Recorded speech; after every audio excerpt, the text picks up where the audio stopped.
Hello, welcome to Directly to You, episode 164. Too bad people won't ever hear that. Here's the thing. I feel like if nothing else, it's always a good primer for us to just like be in good moods as soon as it starts. So right before you guys hear us start, well, like AJ presses the record button and there's a robot lady that says recording in progress. Yeah. And then like, but yeah, it's Directly to You. fun. I'm AJ, as Parker said. Parker, he was just talking. He's Parker. We're fanatixfour. You can support fanatixfour by going to youtube.com/fanatixfour or twitch.tv/fanatixfour. You get $4.99. Or if you're on Twitch and you have an Amazon Prime account, you can link it to your Twitch account and give us Jeff Bezos' $4.99 for the free. All you got to do is remember to do it. It's the only cost. That's true. In exchange, you get access to the Sports Only Discord where Duncan gets to say yo, yo, yo. Anybody really can say yo, yo, yo if you're a supporter. But you can also say yo, yo, yo for free if you're in the Discord in general, which is linked in the description. But if you're in the Sports Only Discord, you get the Dame Nuzlocke Pokemon.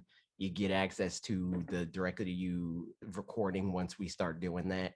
Oh yeah, we were gonna do that. I forgot. Yeah, but we got to say it. I think it only is going to work out if we say it in the post when we're asking for questions to let people know we're doing it at this time.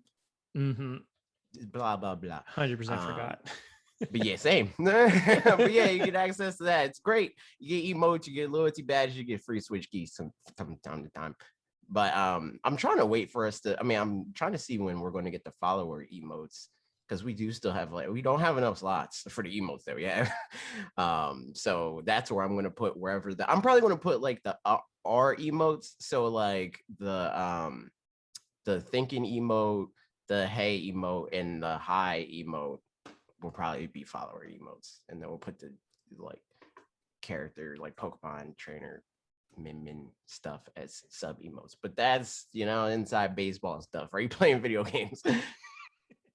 I am playing video games. Yeah, man, I'm playing more of. So yeah, 100%ed the at least like main game parts of Tony Hawk, and it's been very fun. So now I'm just going through.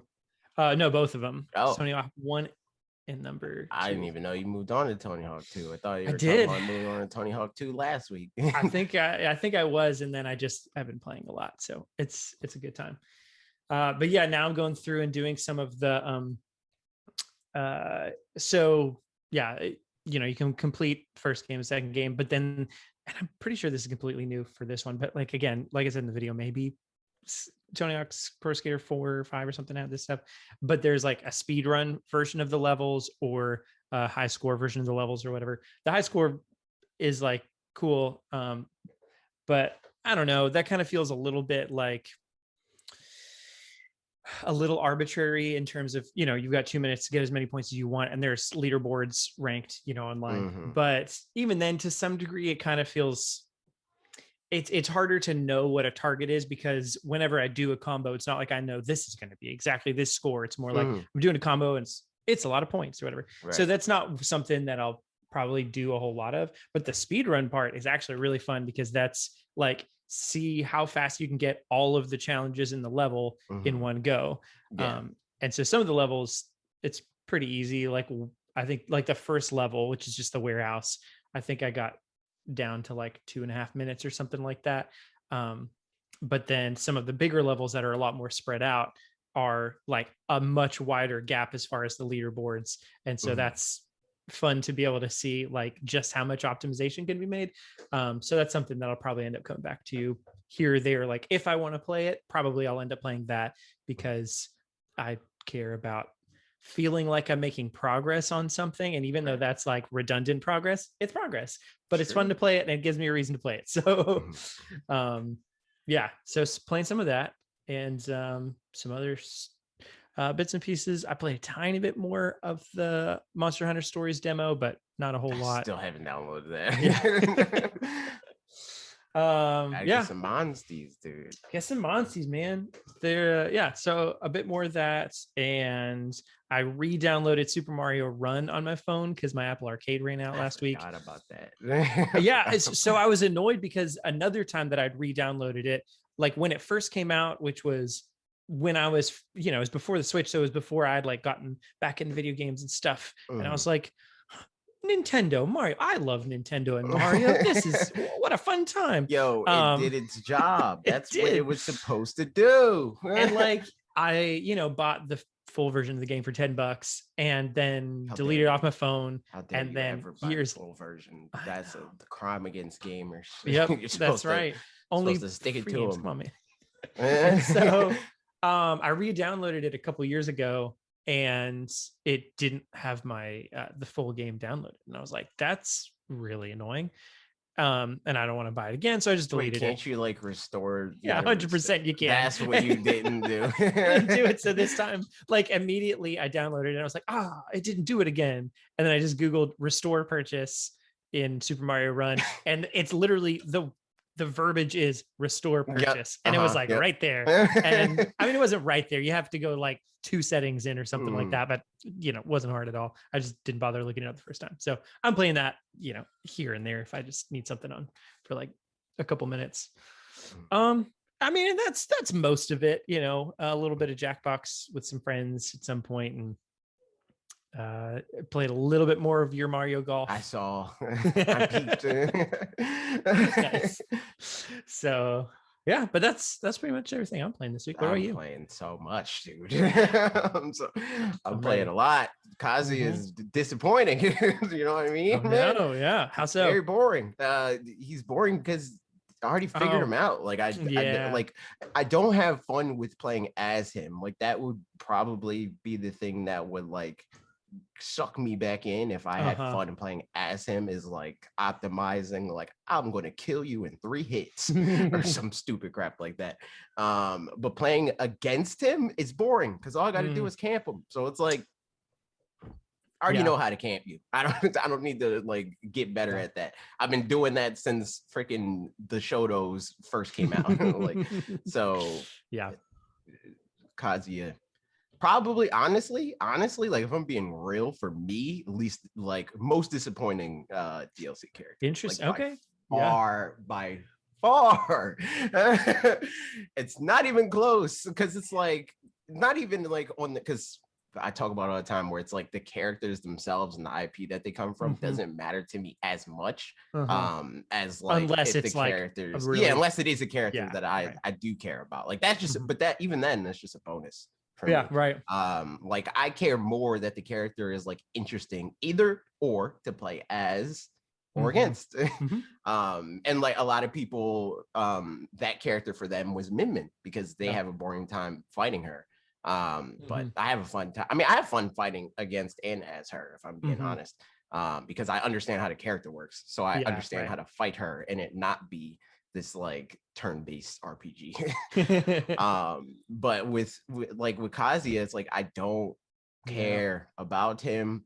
I don't have fun with the Shoto auto turnaround, like that sort of situation. Because what is it that makes Terry, for example, is he pretty close in terms of like Terry's only barely more interesting, or is he okay? I think that like with Terry, it was more interesting because he's a better character. Like Kazuya is fine, like I think that he still is like consistent with this DLC so far where every character is at least like good. But Kazuya is not like Min Min is like break the game good. Pyramithra or break the game good. Really? Sephiroth arguably break the game good. Steve has tools that are break the game good.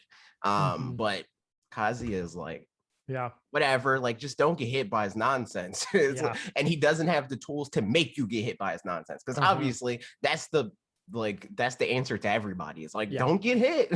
But like Kazuya is like don't get hit, and if you let him, it's your fault. If you get hit by Min Min, it's like, well, I mean, she reaches across the stage, I can't blame you for that. But Kazuya is like, nah man, you just fell asleep at the wheel, like you just made dumb decisions if you like consistently are losing to him because of his nonsense. It's like you got outplayed or you were slacking. And that's just not fun to me. Like I just don't have fun with that. Because like even if like the thing with Terry is like he was still when he came out, I was still like getting to like get good at that play style. Like I always knew the answer because Smash 4 was a thing, and that was the answer in Smash 4 was to camp them out. But getting the patience and becoming better at that strat was part of Terry, and again the fact that he's just better. So it was like a thing of like I can feel myself being like, all right, I'm getting better at fighting Terry, I'm getting better at fighting Terry, but I literally never struggled at fighting Kazuya. It was never a thing of like, wow, this character is just destroying me, and I don't know what to do. Like the best the character was theory crafting, like looking at him in like the trailer and stuff, where it's like and training mode where it's like, oh, he has some dumb stuff, but if you don't get hit by it, you know, like who cares?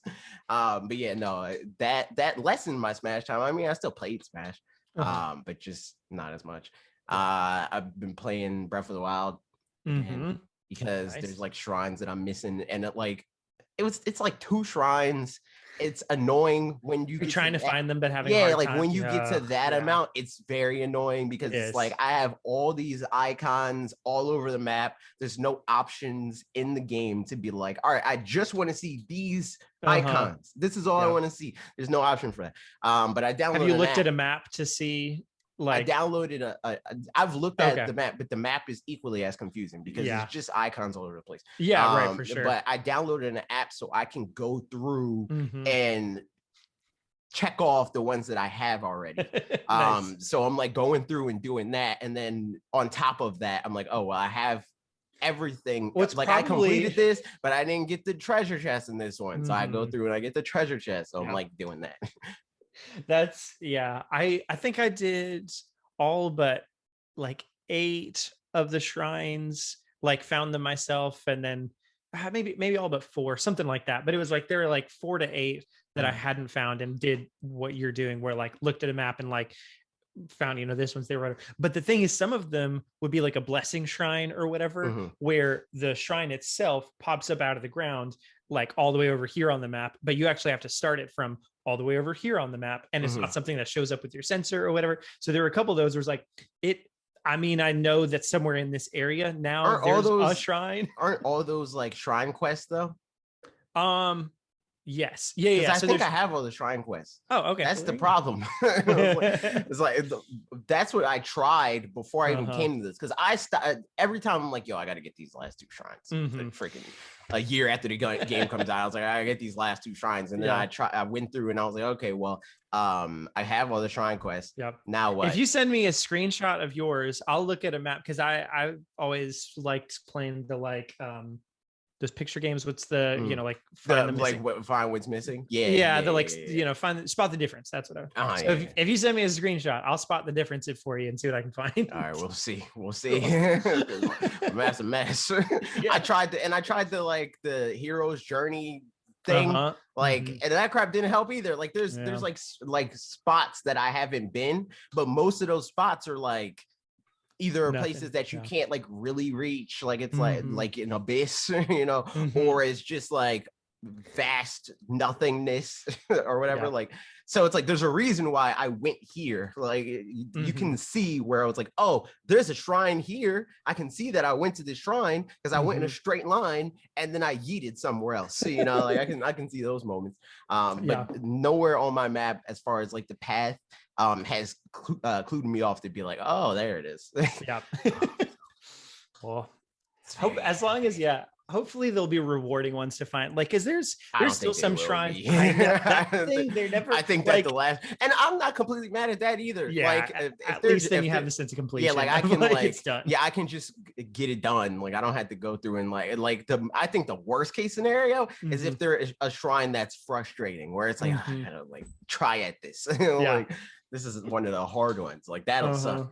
Because I already had a hard time finding it in the first place. But apart from that, I downloaded Fire Emblem because I saw that. So I keep posting it and people are like, yo, you gotta play the game, the game's good. I'm like, I know, I played it already. So I like keep giving the explanation where I was like, I played it on Parker's account, I got a new Switch, I didn't realize I need the transfer, or I knew, but I didn't care enough at the time to be like, oh well, while I'm here at freaking GameStop, and the GameStop employee gave me the Wi-Fi password so I can transfer all my stuff from my Switch to my new Switch. Switch. I wasn't thinking to be like, oh wait, I gotta log into Parker's thing. I don't remember Parker's password. I'm not going to freaking DM him right now and ask him what his password is. So I just left it, and the save got yeeted. And I was like, all right, I'll come back to this someday. And it was like I was going to wait until there was a sale, and I cared enough.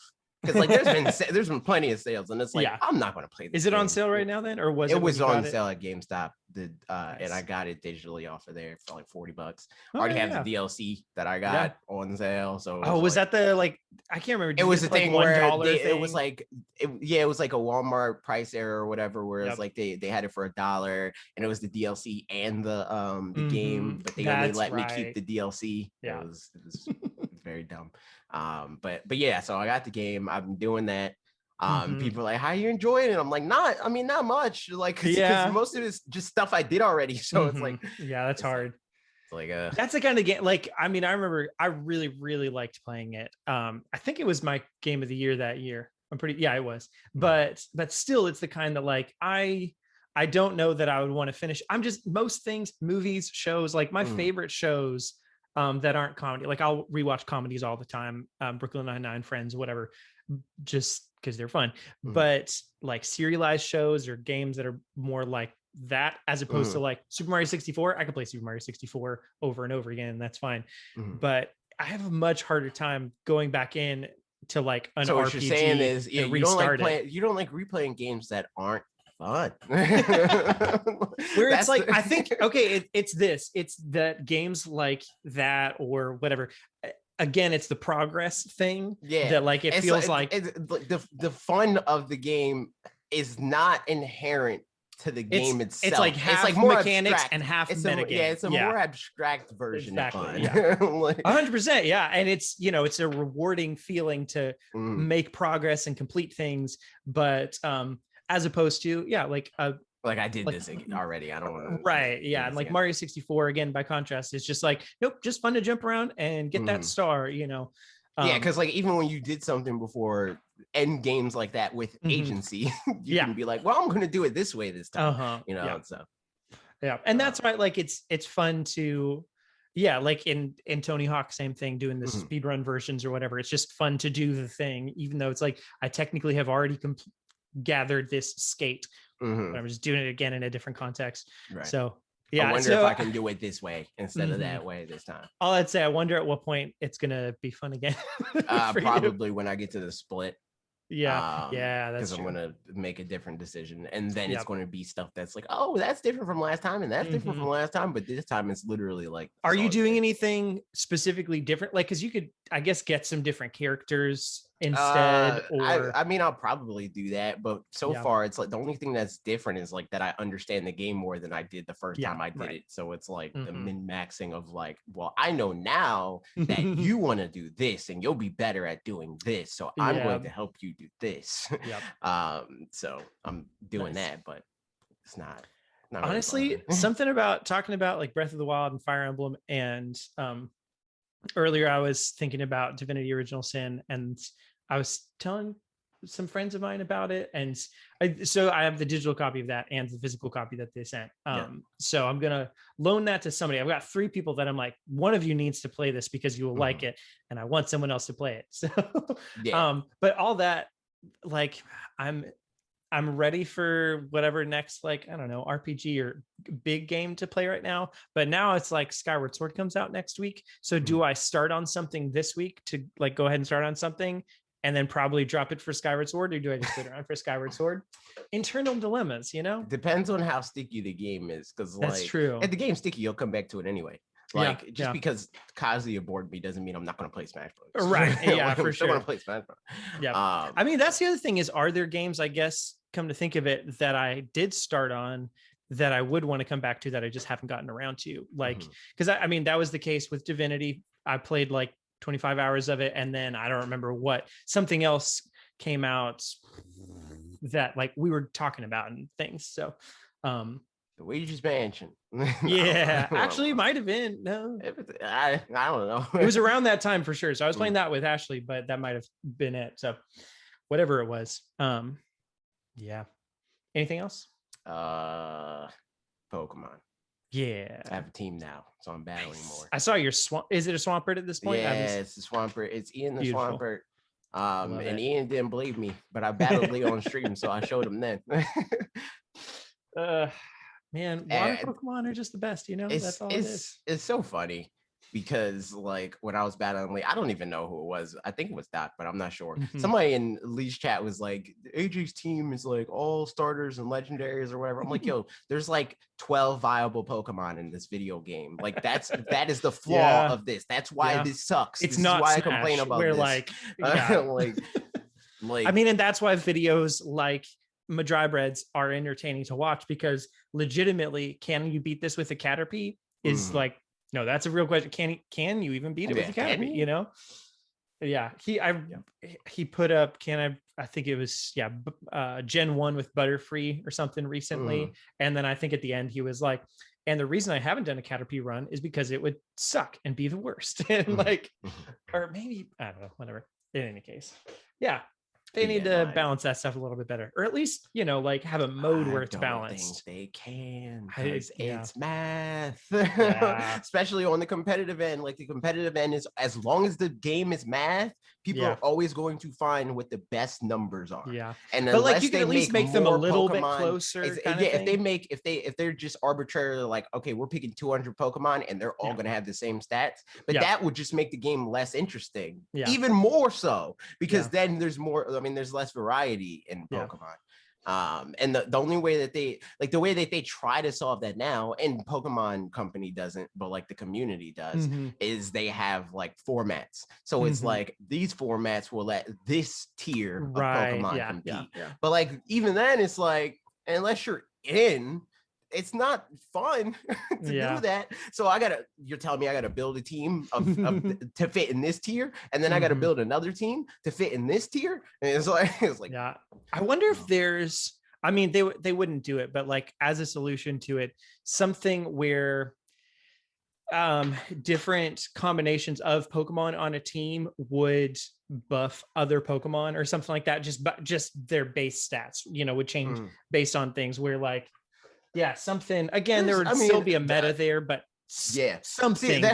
There's kind of that, like with weather teams. Like I wanted more diverse Pokemon that didn't fit in a certain category, but I couldn't do that because it wouldn't fit with the team. So it's like either pick a Pokemon that I don't really like that much, or pick a Pokemon that I do like, and it doesn't fit with the synergy of the team, or it's not the best option that I could pick for this category of Pokemon. And is it pretty much mostly competitive? Is it pretty much mostly double battles? Yeah, VGC's double battles. People don't really do single battle format. Gotcha. Because it's less interesting. Because like if you're going to do math, multiplying it by 2 makes it more interesting to doing it 1. You know, like so. That's interesting. And it's cool, you know, because like because like I like Pokemon as a property. I'm a competitive person. So that works. But again, it's like the abstract version of fun. Right. That's also it's raid battles and stuff, but true. I mean, as long as you like the Pokemon that are on your team, it doesn't really matter, you know, whether or not it's from a smaller subset of viable ones. Like it's like, oh, but I like Swampert, so he's on there, you know. I'd much rather have, because like even then, like that whole thing of like, of course it's starter Pokemon, you know, like the people are like, I'm a real Pokemon fan. I like more than starters or whatever. It's like, I like more than starters too, but the Pokemon that I like that aren't starters either are not good or they're not good for the team that I made. And at least these Pokemon fulfill that role.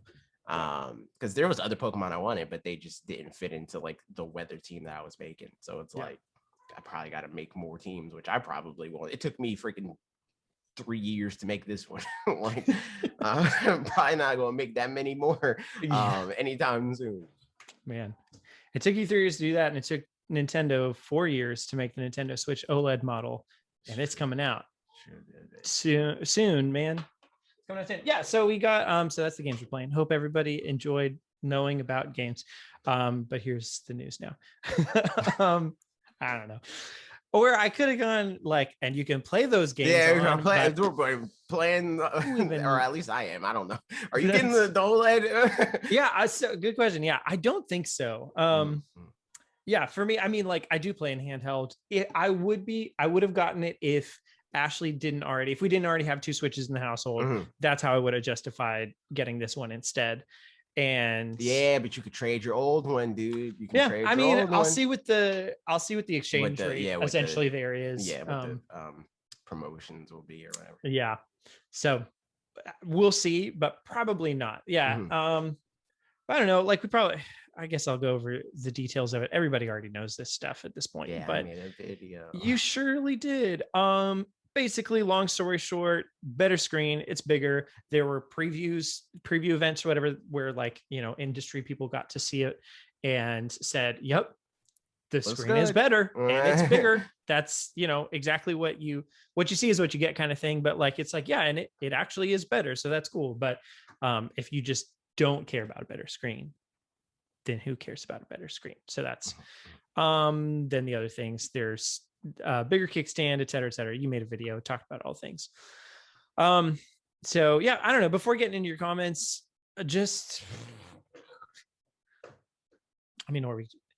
my thoughts on the matter are, looks cool. I basically, for me, I think, and I said this on Twitter, it seems to me like this is just like the final iteration of the base model of the Switch kind of thing, where like that's the thing about the discourse around this.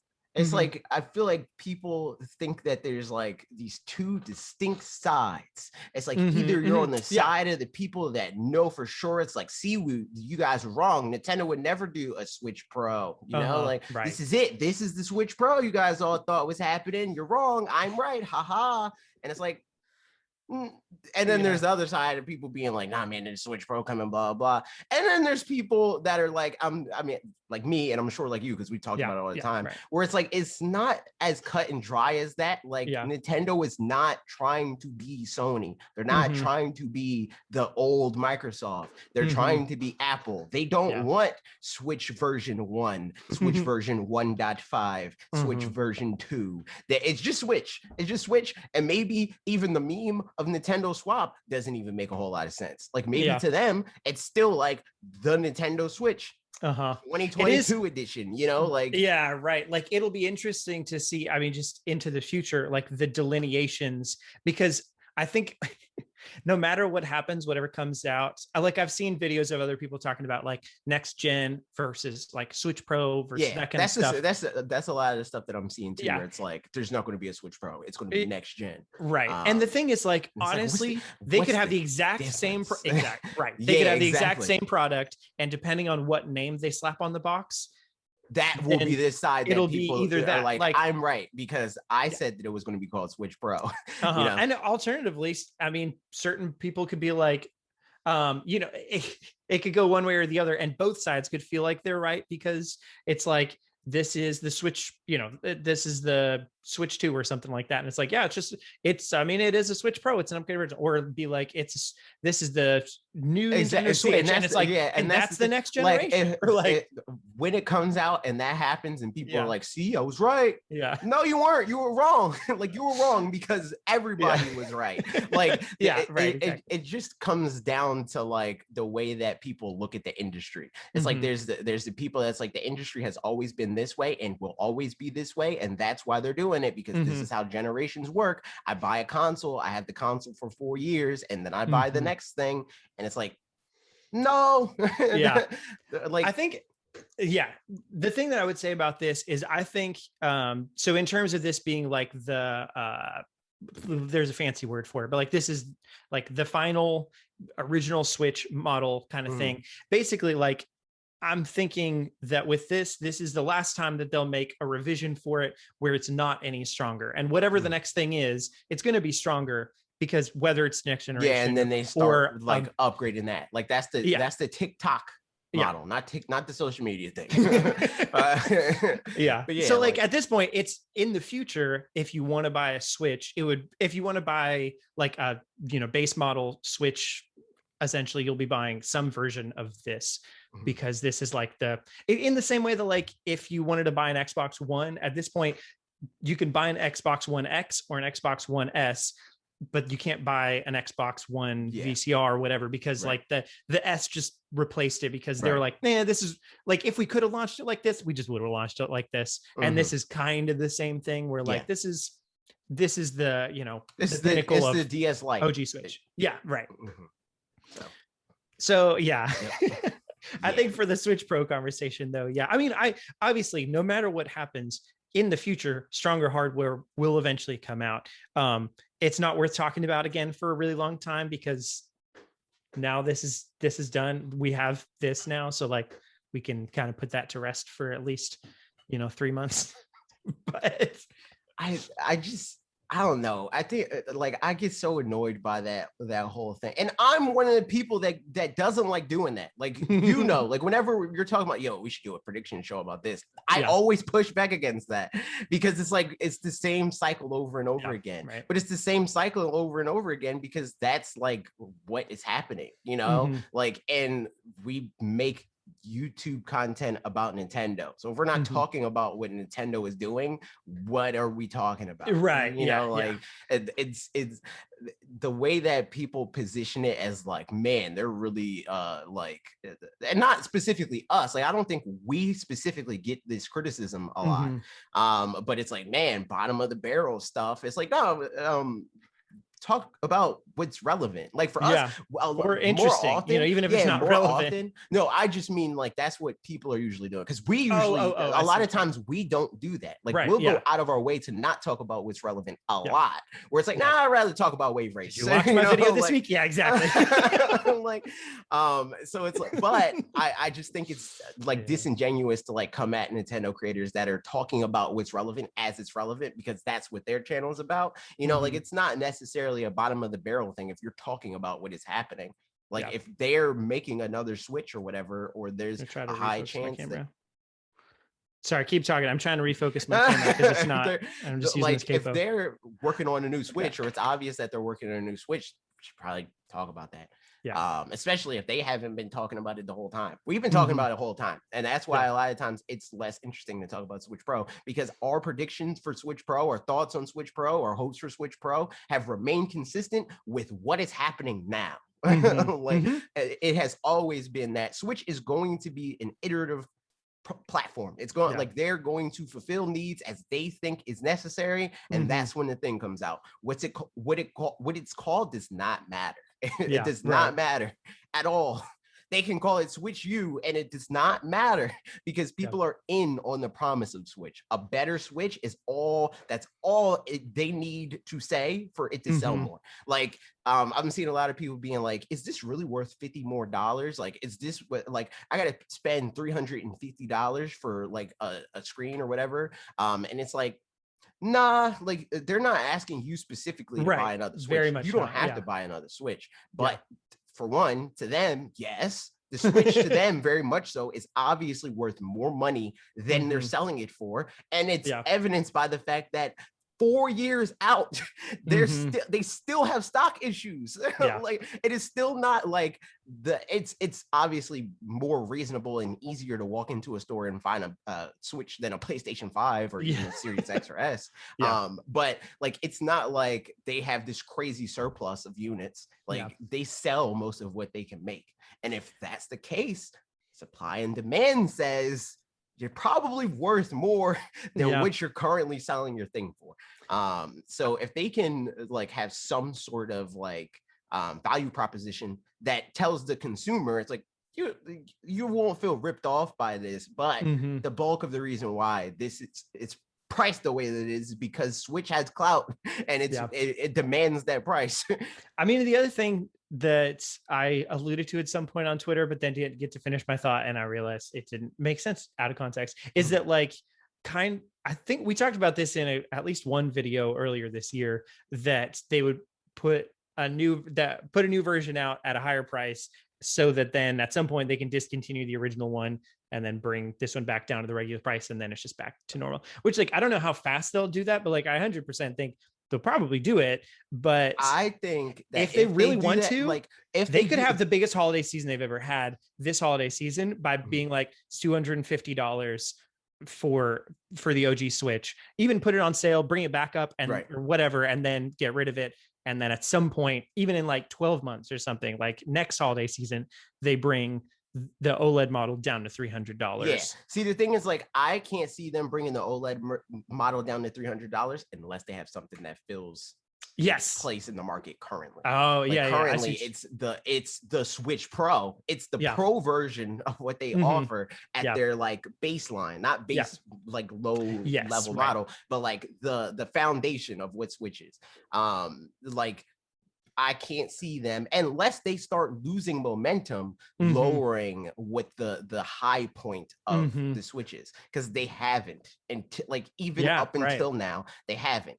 Because you would think that like even with this model, right? Even if they were like it's $350, they could still move crazy units if they're like people aren't going to like historically.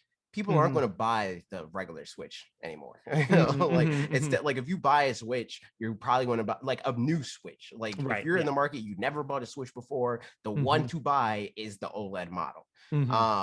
But if they lower the OG version's price more to be like, it's $275. Right. Yep. That makes the OG Switch arguably like more enticing than the OLED model, because at that point it's like even $25 people like Black Friday kinds of times like eat that up. Because it's like then because the only real reason not real reason, but the biggest reason that I would tell somebody that's in the market for a Switch, that's buying a brand new Switch, never had a Switch before, to buy the OLED model over the other one is the dock.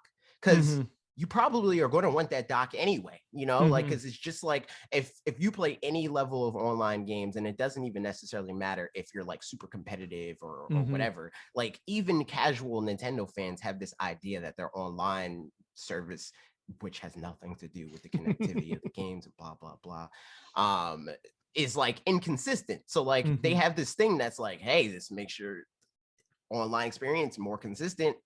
Maybe buy this. Like if you drop the OG Switch down enough that it's like, I'm getting a bargain, I can just buy the dock separately, then it makes the other version like, why would I do that? But right now it's priced in a way that even though they've alluded to selling the dock separately, why would you do that? Why would you buy the dock separately if you're going to buy a new Switch? Also, like, it's so dumb, but it's just white.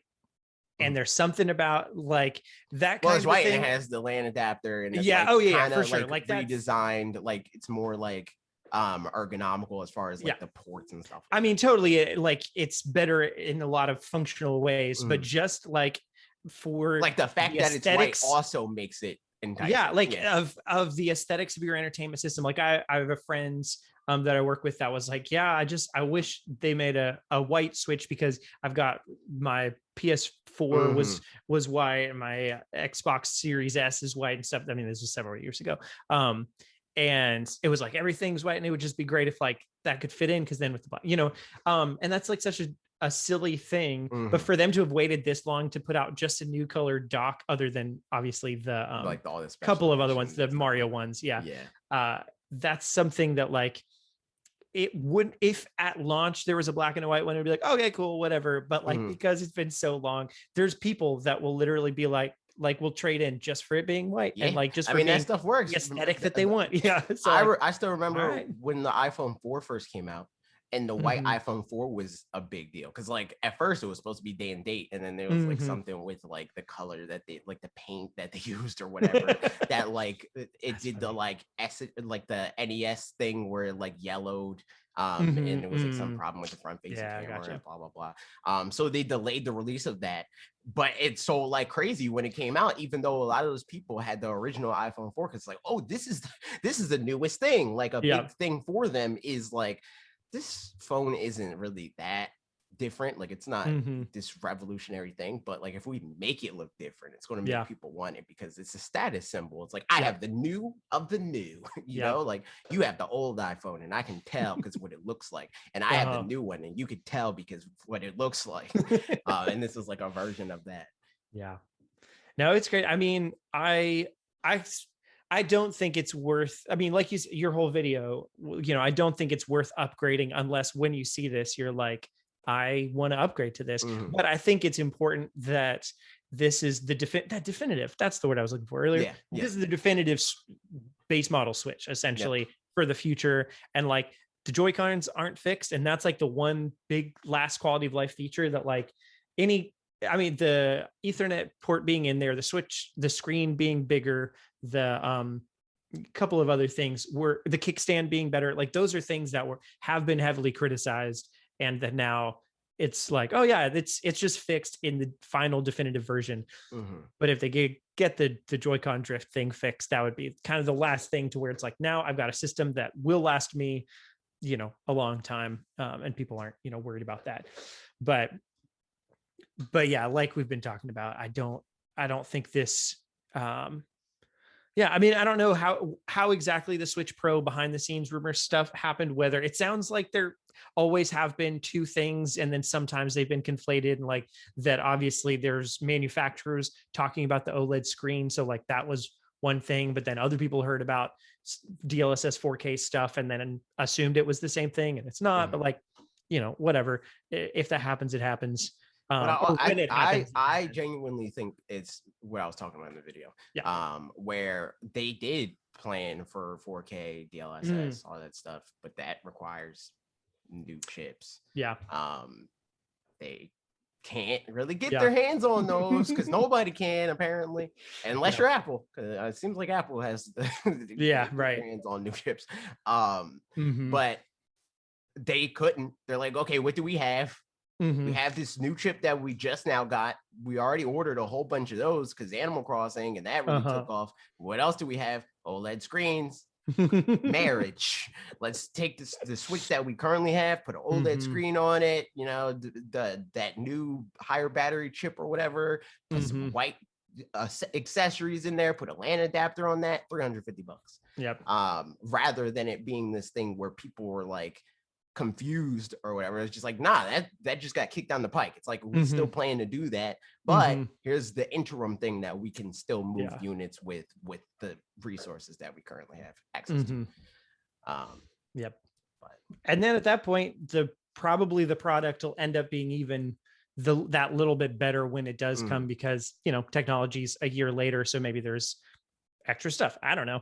But I did think this was funny. It was when I was looking for articles, there was somebody asked on Twitter, they asked if the Switch Pro runs any better, or the Switch OLED runs any better, and JC Rodrigo of Nintendo Treehouse was just said, nope, not what it's for. Stick to the current one if you're not digging the screen. Which is like 100% true, but like from someone in marketing, that feels very just like short and to the point. So it's like, all right, whatever. I mean, it's honest. Yeah, sure. And I mean, I think that's the takeaway for sure, is like, if it's for you, it's for you. And if it's not, then it's not. And like, I'll be interested to see what trade-in prices are like. Because if it doesn't cost too much to trade in and get a new one, then like maybe, but probably not for me. I definitely don't think it's like the biggest deal. But after doing that with the last Switch, and that even, I would say even less so. Honestly, for the last Switch, it was like, there's no reason to do that. But I don't regret it. And it's like, I think that I specifically will definitely not regret making an upgrade on top of like the stupid micro SD stuff problem that I'm having right now. Like just having the LAN built in and like all that stuff. That's enough for me to feel good about that purchase. And then on top of that, now I have an extra Switch. So that's cool. It really does feel, I mean, even though the power was a difference between the two of them, it wasn't a huge difference, but it feels pretty similar to like an Xbox One to Xbox One S, where like if I had one and not I wouldn't upgrade to the S just because it's like, it's a little bit more powerful for some things for sure. But I mean, more accurately, this is the XL for like, sure. Those 3DS things, XL. Like this new Switch also has that. And then it has all that other stuff, right?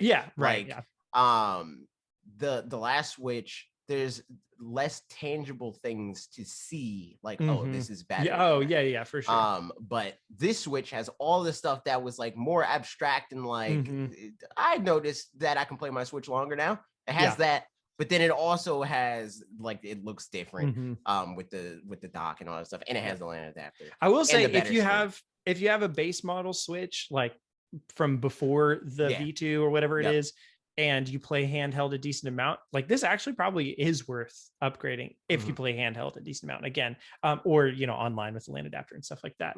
But the battery life was a significant upgrade. Like just being able to not worry that it's gonna die, after 2 play sessions or 1 play session or something like that, like depending on how long I'm playing, was very nice. So now you made a video. So comments from your video. Pat Green said, I'm so on the fence. I want it. I like OLED. I have a fine working Switch. I have 4 drifting Joy-Cons. White Joy-Cons look tight.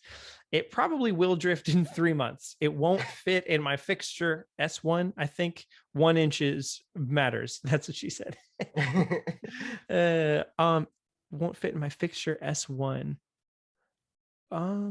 What's I don't know what that means. I don't know. Who's to say, Pat? Let us know. But I want one. Over $500 Canadian after tax. But hey, the resale on my OG, the real OG, is still very high.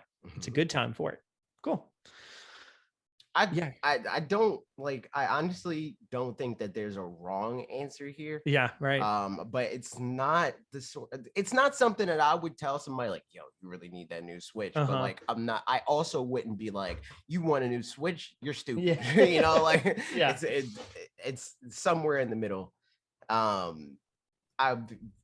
wouldn't run out if I didn't do what I do and played online a lot and had the messed up SD card slot. Yeah, right. Yeah, that's definitely worth. I mean, if you play any physical games, that's worth fixing, I guess. What digital?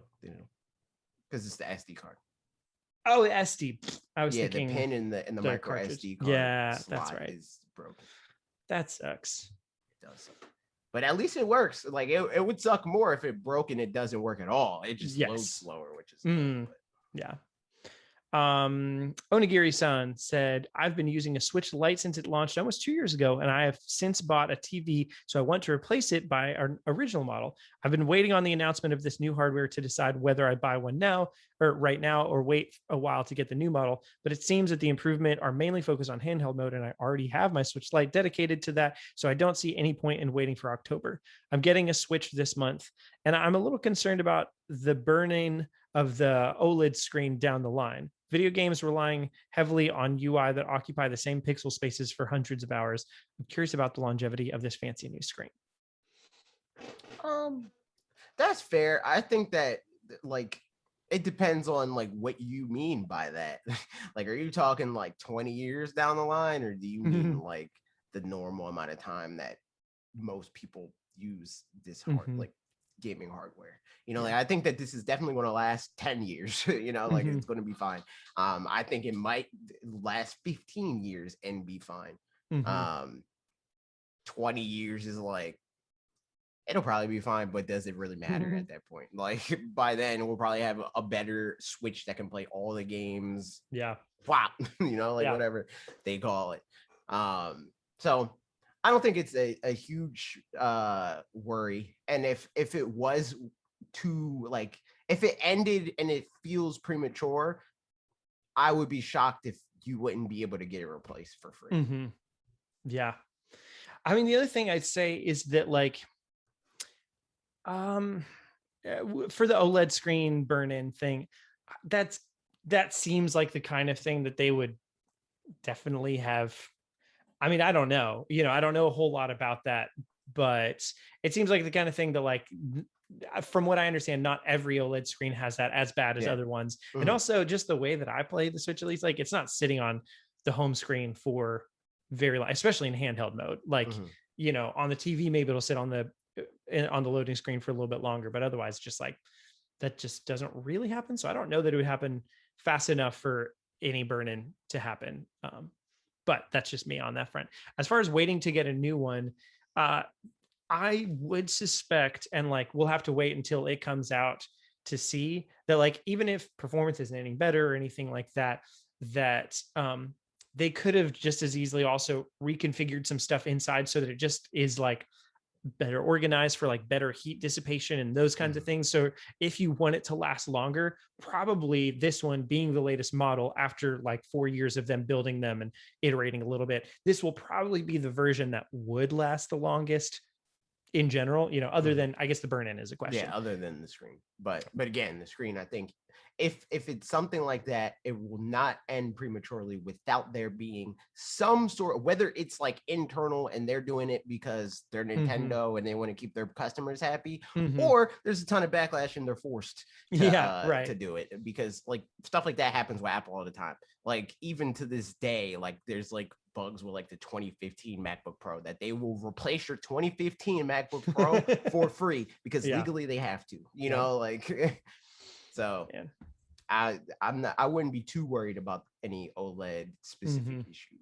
I mean, I was still like, I mean, it's cars, so it's different, but like, you know, we'd still get on our 2004 Honda Accord, we'd get airbag, whatever warranty, not warranty things, but you know, like airbag replacement things where they were like, we got to fix it. And like, obviously it's different because that's safety things, but if they're responsible for something in the same way that like I had for my Joy-Con drift fixed, well, replaced, they just give you new ones. You know, they would make good on it. We would hope. At least Nintendo of America. It seems like Nintendo of some other places is more nitpicky about those things. I think that's tied into like regulations and laws and stuff like that. Like they're getting ahead of the horse. I mean, the car ahead of the horse situation. They're getting ahead of it. They're like, nah, we're not trying to get sued or whatever, so we're going to handle it first.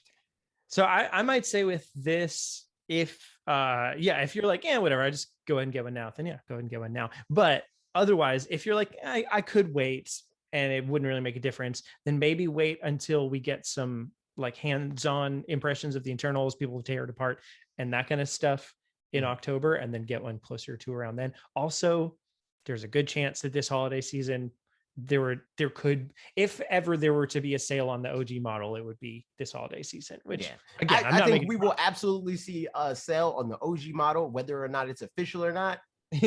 That's true. Yeah. You know, like it's absolutely going to happen from like Best Buy and Walmart and blah, blah. Who's taking the hit on that sale? We'll see. But I would be shocked if we didn't see it. Yeah, no, I mean, I think in general, like we've talked about it before, but having a more expensive version of something and a cheaper version of something makes both kinds of people buy something. Either it's like, I'm going to buy the cheaper version because it's not the more expensive version. So like, look at that, I'm saving money. Or like, I could, or it's like, I'm going to buy them that nice one. Because like even the people that buy the more expensive thing, a lot of times are thinking like, I'm going to buy the more expensive thing because then I probably won't have to buy another one. You know, like, so I'm going to save money because I'm getting ahead of it. Like, it's like buying a nice shirt instead of like garbage shirts that break that like tear after we sure. Buying like real furniture instead of going to like IKEA or whatever it is, like that whole thing. Like that's like, it's like you're a real adult once you stop buying furniture from IKEA or whatever. That's true. But I still buy furniture from IKEA kinds of things. I'm not a real adult, agree. You know? But like once you're a real adult, it's supposed to be like this dresser will last you 35 years. Like this is made out of the way you know it's real furniture is it's a pain in the ass to move. Like, like that feels too real.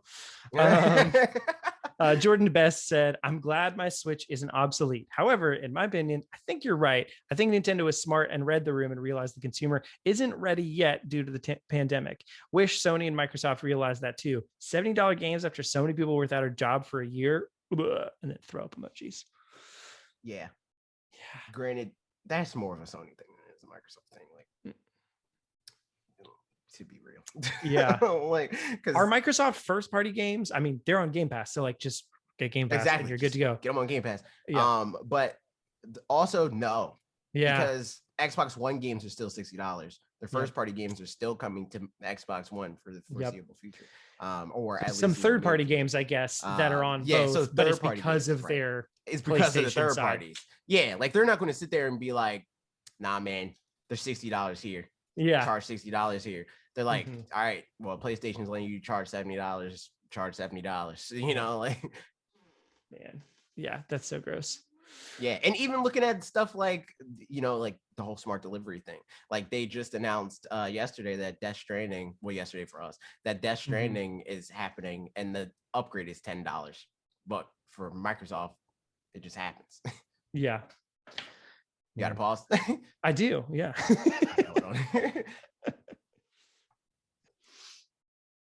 Thank you, recording lady. We're back. We're back. So there's that comment. Jeremiah Jordan said, good take, AJ. I also want to add that this model may have originally been planned for last year, but was postponed due to the pandemic impacting manufacturing. Then the whole roadmap of Switch models could have been affected. This model may be a hybrid of two different SKUs that were in development. Yeah, I could see that. I could definitely see that.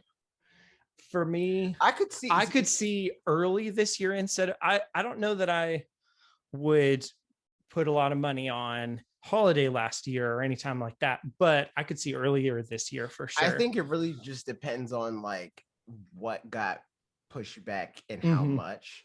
Because like if they plan, because like honestly, what I could have seen being the thing is if they did like this was like a revision originally. Like if they always planned to do this version, this was like $300 Switch revision. They were going to replace what we had before. And then they did Switch Pro or whatever. And they were going to launch that at one point or another, right? Like I don't know. I think that what they probably wanted to do, if they're the next version of the Switch, the more powerful thing or whatever is close, like next year close, they probably wanted to launch it alongside Breath of the Wild 2 or the sequel or whatever you want to call it. But because that couldn't happen, they were like, all right, well, we still want to roll this out to like push games more sales wise. So let's do it as a new thing, and then we'll like shift down later. Yep. It is fun. Yeah, I don't know. It's interesting just how they're doing all this stuff. But I am liking, like other people pointed out, that we saw Metroid Dread as the like flagship game at the beginning of it. Like that was a nice, cool little thing. I say that because I wonder how much they care about launching it with a game or not at this point, because like the Switch Lite, like I know, that's kind of how I think they're launching it like they launch new generations. Because with new generation, like look at the freaking Xbox Series boxes, they have Halo Infinite on them. Like that game doesn't exist still. You know, I think that they're probably going to do that, where the sequel to Breath of the Wild was in the trailer as like, you're going to play this game on this platform, you know, like on this console that's on the screen, you're going to play this game in Splatoon 3, which also does not exist yet, you know. I mean, there was a bunch of games that they showed in that trailer that like Pokemon Legends Arceus, like that's why I put them in the thumbnambell. I should have put like, Metroid in there, but there was no room. You know, thematically didn't fit, man. They're using games. It's like it's not about you buy this platform to play this one game, although the fact that it comes out with Metroid at the same time, like hopefully that'll help both of them somewhat, but it's that you're buying this platform to play all future games and all past games as well. But you know, like here's the whole, you know, essentially they weren't just advertising the Switch OLED model, they were advertising their holiday season. So that for somebody who just doesn't have a Switch at all and is curious about it, can watch that trailer and see like, here's what you're looking at for, you know, September onwards, pretty much, platform and games and so on. So, and I mean, and past that, because Breath of the Wild and Splatoon. And I mean, for example, you can be looking at Pokemon Brilliant Diamond and Shining Pearl looking just a little bit better, which is, you know, one of the things. Crazy, dude. It's crazy that this is news. It's crazy that they said game early development. Yep. and we're seeing game early development.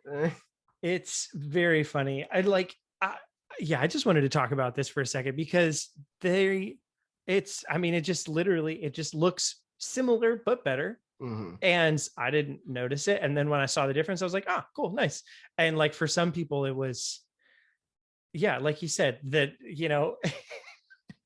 I don't know. It's just funny that like people have so little faith in things, but or that it matters that much at the same time on both sides. Yes. It's because like people want to beat this drum about Game Freak lazy, blah, blah, blah, because even when they said early development for Sword and Shield, that is demonstrably true.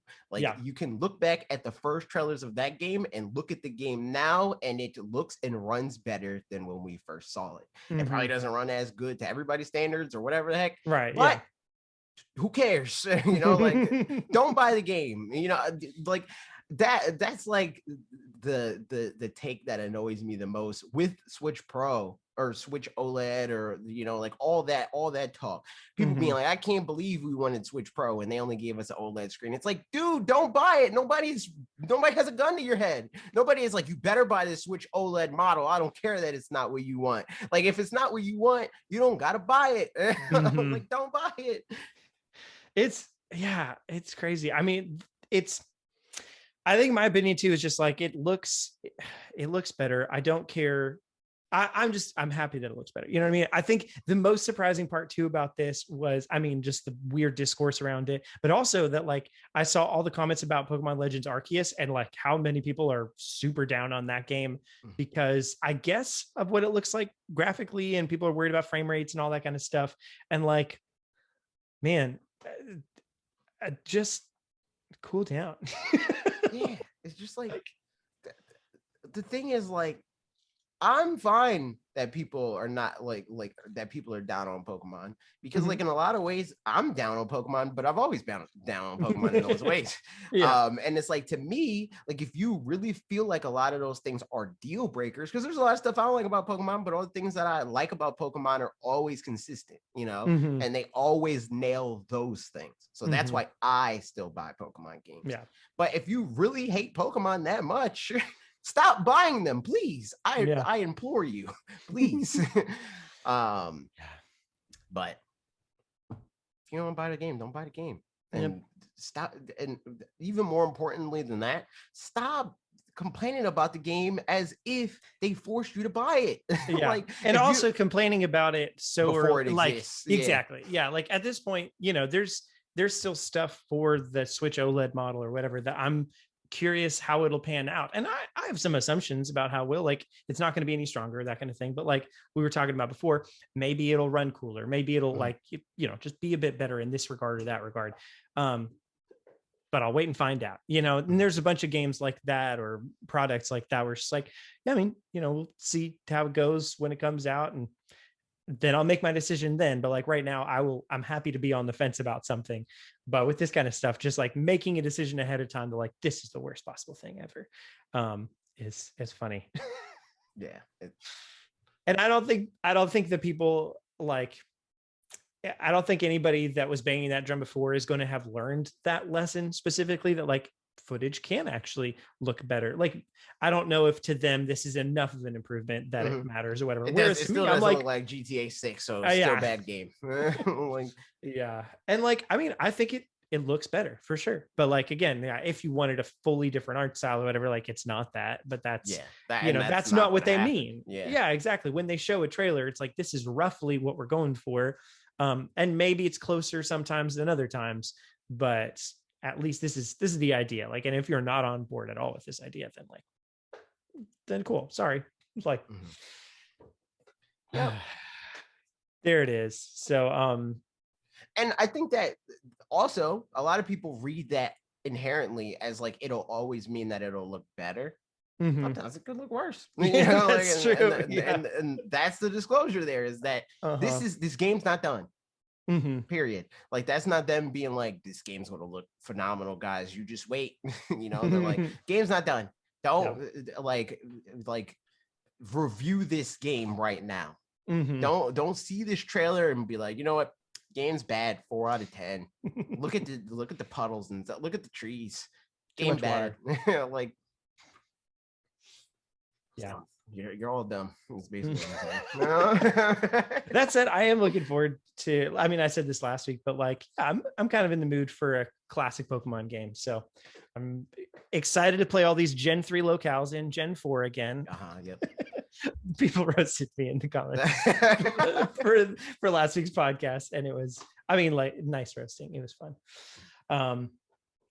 And an elegant segue. Team Magma again, dude. That was another one of the set pieces that I almost, like, I had to stop myself. Were you going to be like, yo, one... Groudon? That's the one with Groudon. I was right? like, I was like, there's the like volcano or whatever, and the people and I like, as I was starting to say it, I was like, no, the reason you're there is because of Kyogre and Groudon stuff. Like, yep, that's wrong. And like almost Rayquaza Tower, same thing. Where I was like, nope, Rayquaza, wrong gen. So, yeah. So there's that. Next thing that I'm just transitioning into really smoothly. Everybody pretend like this is, it's so smooth. Look at this transition. It's Donkey Kong's 40th anniversary. It is. And Nintendo isn't doing anything. Nothing happening. They're making a monkey ball game in celebration. That's true. They did the fake out. I literally don't know what I wanted to talk about in regards to this other than just mention it and be like, look at that. We've made videos talking about it. So like, it's true. I am excited about playing Monkey Ball though too. No. But I mean, that's cool. Donkey Kong, man. Play Tropical Freeze. Good game. True. Statistically, probably didn't play it. So yeah, it's also true. I'm looking up when Banana Mania comes out.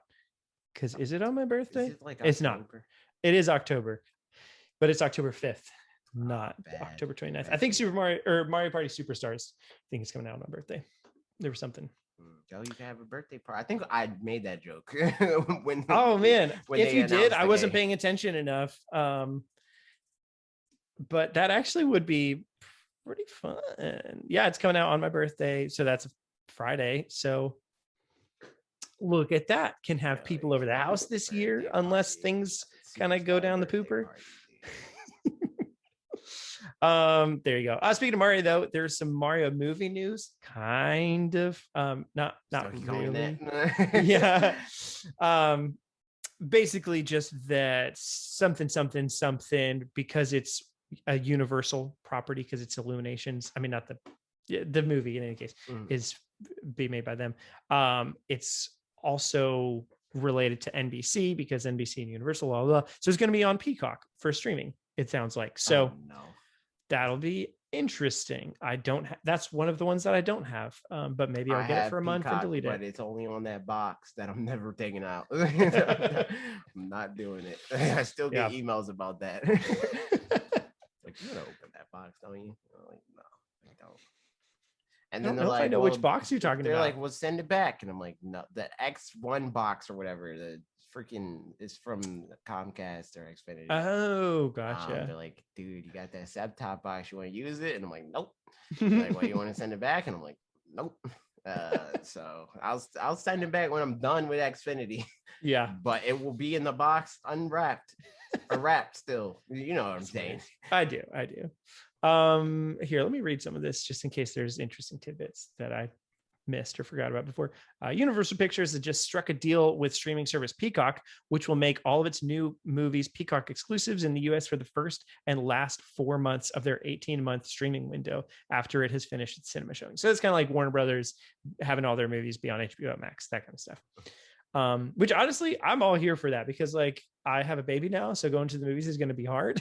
So like I don't have a baby, but still, like I'd much rather be like, yo, dude, let's get this movie, let's all hang out, you know, like and like make a thing of it, you know. Like, I don't gotta give the movie theater $25 for popcorn. I can spend $25 on a party. It's true. So yeah, I mean, yeah, I'm down. It would be fun to see a Mario movie in theaters specifically, probably, but Also, it would be nice to see it at home with it could be fun or could it be not yes be fun. yes Like there's two you're not wrong at all possibilities. about that. Yeah, Either it's like it's hype because like people know when to react and when not to react, and the reactions are hype because of that, or it is a movie for children. Yeah, And children being children, and it's not really an environment for unfettered children being children. So yeah, that's very true. Just go to the late night showing and it's just a bunch of seedy old guys like but yeah, so it says this deal, which comes into effect in 2022, will affect the upcoming Minions movie, which our favorite, obviously, Puss in Boots sequel. Didn't even know about that. The next Jurassic Park movie, which that one I am excited for, the last Jurassic World movie, because it seems like it could be cool because it's the whole, I don't know, this setup. I know it was one of those about it. Okay, did you watch one, I think. So the first one was like cool, pretty classic, whatever. Second one was pretty much a whatever movie, like not that interesting, other than it was like obviously built to set up the last movie. And so, which I mean, I don't know, spoilers or whatever, but basically the dinosaurs die. Basically at the end of the second movie, the dinosaurs like get out and they're like out in the world. So that's like why it's been called Jurassic World, not just because it's a bigger park, because it's in our world. Yeah. So like the only promotion they've done so far for Jurassic World, the third one, is like a 10-minute mini film kind of thing that's like none of our normal characters, just like a family living out in a or hanging out in an RV in the woods, and like some dinosaurs come past and they're like, oh, that it's like bronchiosauruses, or no, like triceratops or something, like little herbivores and stuff, and that's fun. And then a big dinosaur comes up and it's like this really tense thing of like dinosaurs in our world. It's not us at a park. It's some artificial thing. If it's a freaking small dinosaur, I'm not just gonna be like, oh, that's neat. Dinosaurs. Like, yeah. I'm so like, no. Dude, tell the scientists what's happening. Like, yeah, nowhere safe, but yeah, so I don't know, I think it's a fun premise, but like, yeah, second movie definitely was also just like, made to set up the third it's kind of weird because it's like Jurassic, why is it called like that's just our world. Like they lived here once, like so,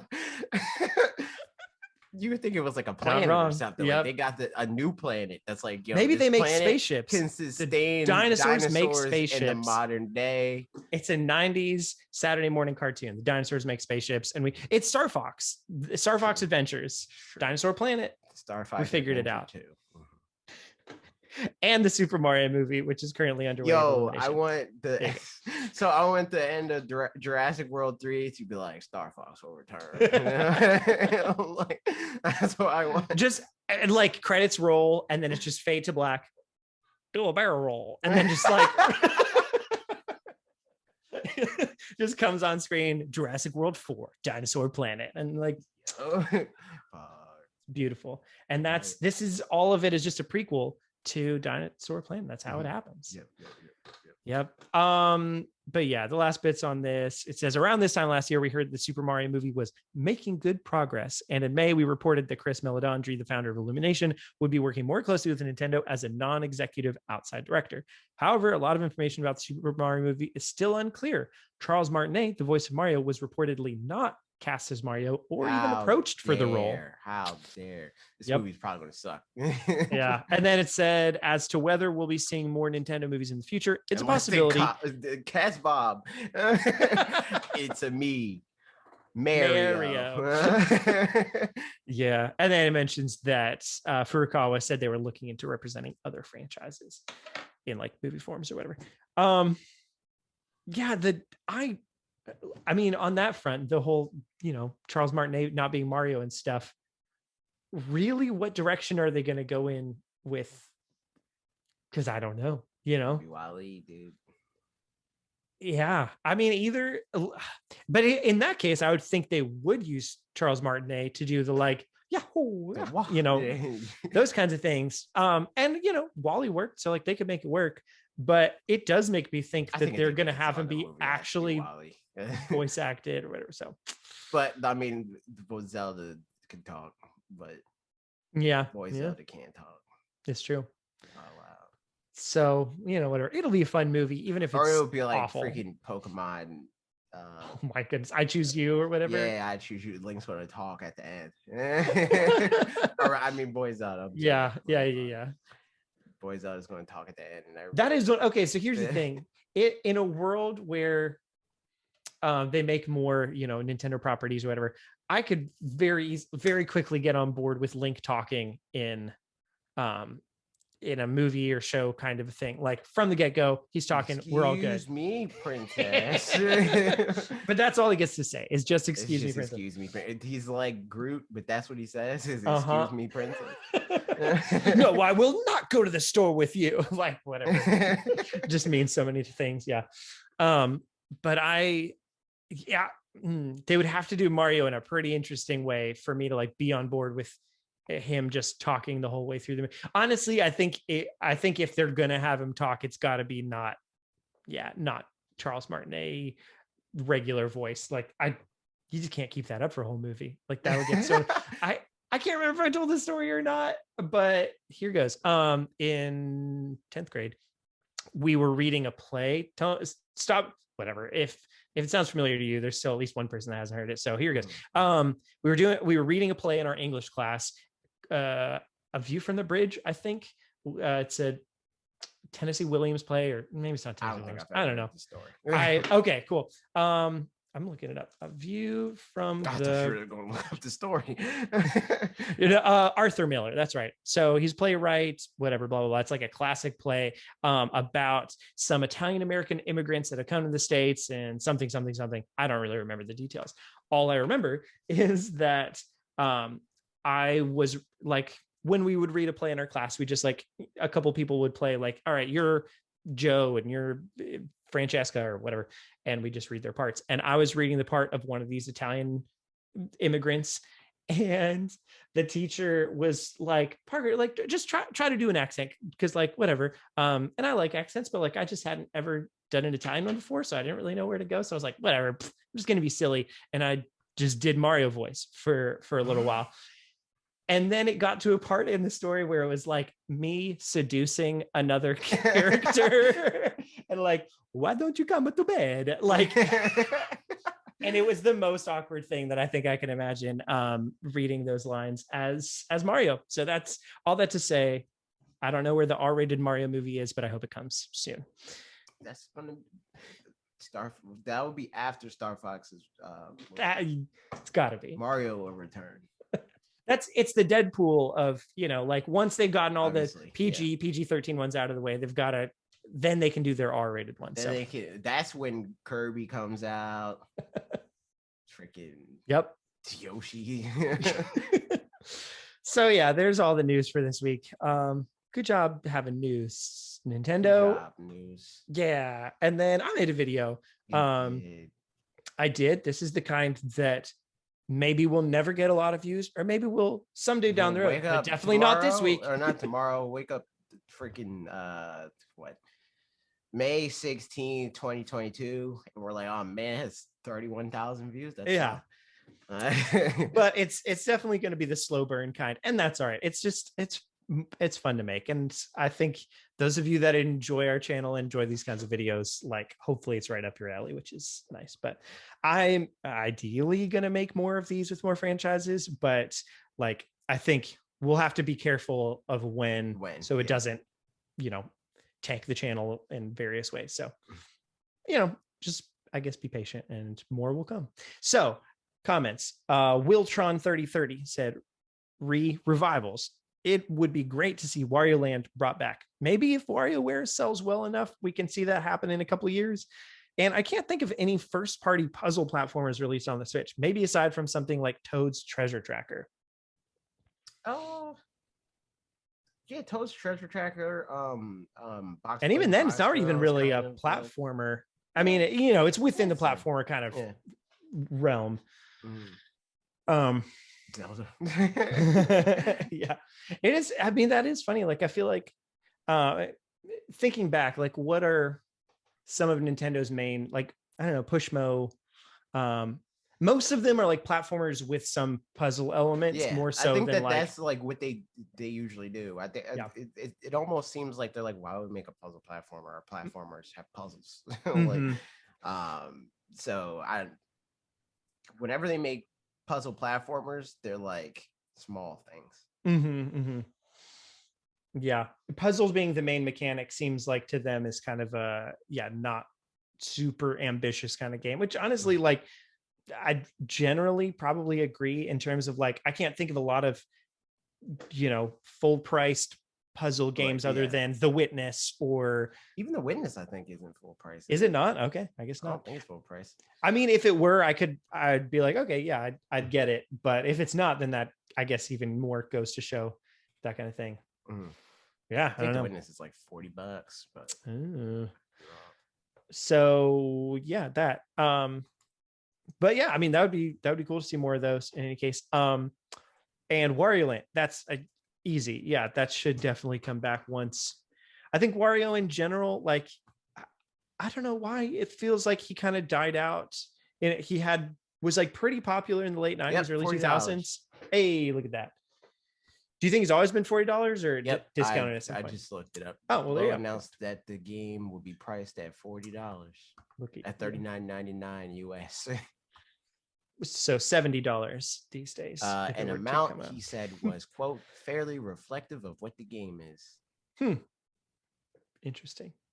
The cost was met with some criticism that it was a high price for an indie game. Really? Oh, I guess, was it? For some reason, I thought it was like a first party kind of game. I guess it was just an exclusive. So because of that, that's what it was. It was indie game. It was made by John Blow. I don't know who that is. He did like what's the other? Hold on. He did something else that mattered. I'll be mad when I look it up. Braid. Oh, okay. Yeah. That's the one with like time and stuff. And yep.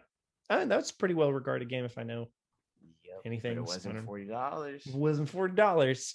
I mean, that also was the kind of time when indie games just were like, now I wouldn't be too surprised to see a bigger indie game. Yeah, but I think that this game was part of that. Yes, exactly. Yeah, it kind of, I mean, I don't know. There's not a lot of indie games that are like $60, but definitely up to $40, depending on the game. Is No Man's Sky $60. That's true. Yeah. But yeah, what do you think about that too? Well, I think people after the fact, people were mad about that. Yes. But beforehand, I feel like a lot of people were justifying it because they fell for the whole thing.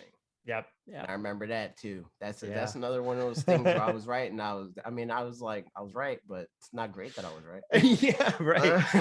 Yeah, it's at least nice that like that and Sea of Thieves apparently have like fulfilled the initial promise of what those things. But that's what it always going to be. It was always going to be that. It was always going to be Minecraft. At first, super bare minimum. The promise is kind of neat. It's like I can see where this goes if I know that it's going to go there. Yes, right. But from day one, expecting that from a no name indie studio is wild. Yeah, that's always a gamble. Like you just don't know. Like Anthem or whatever, just it isn't. I think especially because it's EA and they have so many different properties and stuff, they can just kind of ditch it and not worry too much about it. Whereas with No Man's Sky, it's like, nah, you had to see that through. Yeah, exactly. Through, because just like a lot of indies and like solo people, indies do that whole thing where it's like they make a Nintendo game, it gets shut down, they gain a whole bunch of notoriety from that. They make their own game from the studio that brought you, in the same way that can be a positive thing, it can be a negative thing. Yeah. Like you didn't want to be from the studio that brought you No Man's Sky in 2016. Exactly. But now it's fine. Yep. I mean, same like, Ukulele or whatever, like the fact that they made the Impossible Lair and that's a better game was to make up for not to make up for the fact that like as a studio, now it's like, okay, cool. Yeah. It's the same studio that brought the Impossible Lair, but if it was just the base game, like, or the first game rather, then like, but yeah, what are your thoughts on Wario? And like, I I feel like he I was think really that popular like for a little while and then just like fizzled, I and don't I don't know. know what could bring Wario Land games back other than internal admiration for the series. Yeah. Like it's gotta be some dude that works at EPD that just got like, you know, a promotion, and they're like, yo, what ideas do you have? And he's like, you know what I loved when I was 12? Wario World on the GameCube. And they're like, all right, cool, let's make a sequel. You know, like I could see that, but like I couldn't see Nintendo being like, yo, the Wario name is hot. Wario Land switch together or whatever, I forgot what it's called. Get it together. Get it together is selling hot. And let's make a Wario Land game. Like they're gonna be like, yo, that game's selling great. Let's make another WarioWare. You know, like I think the only way, and which maybe is the case, but that they make another Wario Land game and stuff, is if internally they have kind of a checklist of like, all right, well, we've got to put out some new games, and like, what's a series that we haven't tapped into in a little while, and then maybe they could do a Wario Land game. But like, I to me, the most likely way I would see it coming back is a port or remaster of Wario Land Shake It. Like that just seems the most likely because it seems the easiest, for one thing, where it's like graphically it's pretty close, you know, like they got to upscale it, but otherwise like it's a good art style that translates pretty well. I could see freaking them hitting up Way Forward.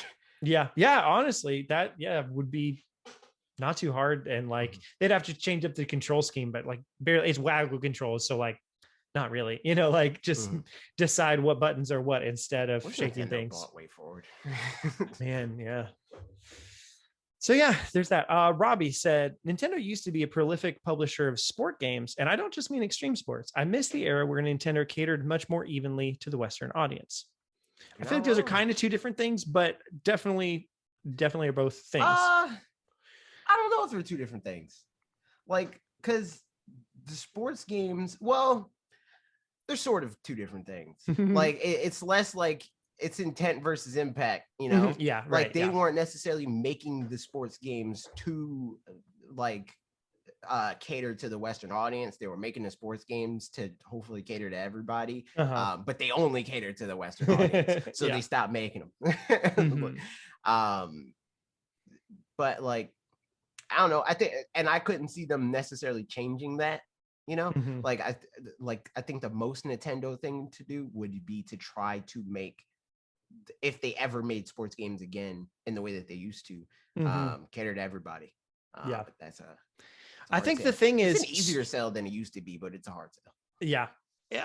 I think sport games in general, just by nature of power creep kinds of things, become more and more simulation-y within their own respective worlds, like not within Nintendo's world of what a golf game is, but just within like golf games, like any game that's just like golf 2013. Yeah. The 2017 version is just gonna be more simulation-y than the 2013 version, that kind of thing. Right. And I think that's just something where like there's a point to which Nintendo in their business, in their game design philosophies, lines up with that, and then it gets past a certain point where they just don't care anymore. And so at that point it's like, okay, either we make one that's also still kind of simulation-y but like less so than the other ones, in which case we would lose out in that department, that's not that fun, or we just like buck the trend and go the Mario sport route, which is what they more so did instead, I feel like. Because like they're not gonna, there is no way Nintendo's going to make a Forza type game, even a Forza Horizon kind of game. Like that's too simulation-y for what their, preferences of things are, I think, historically.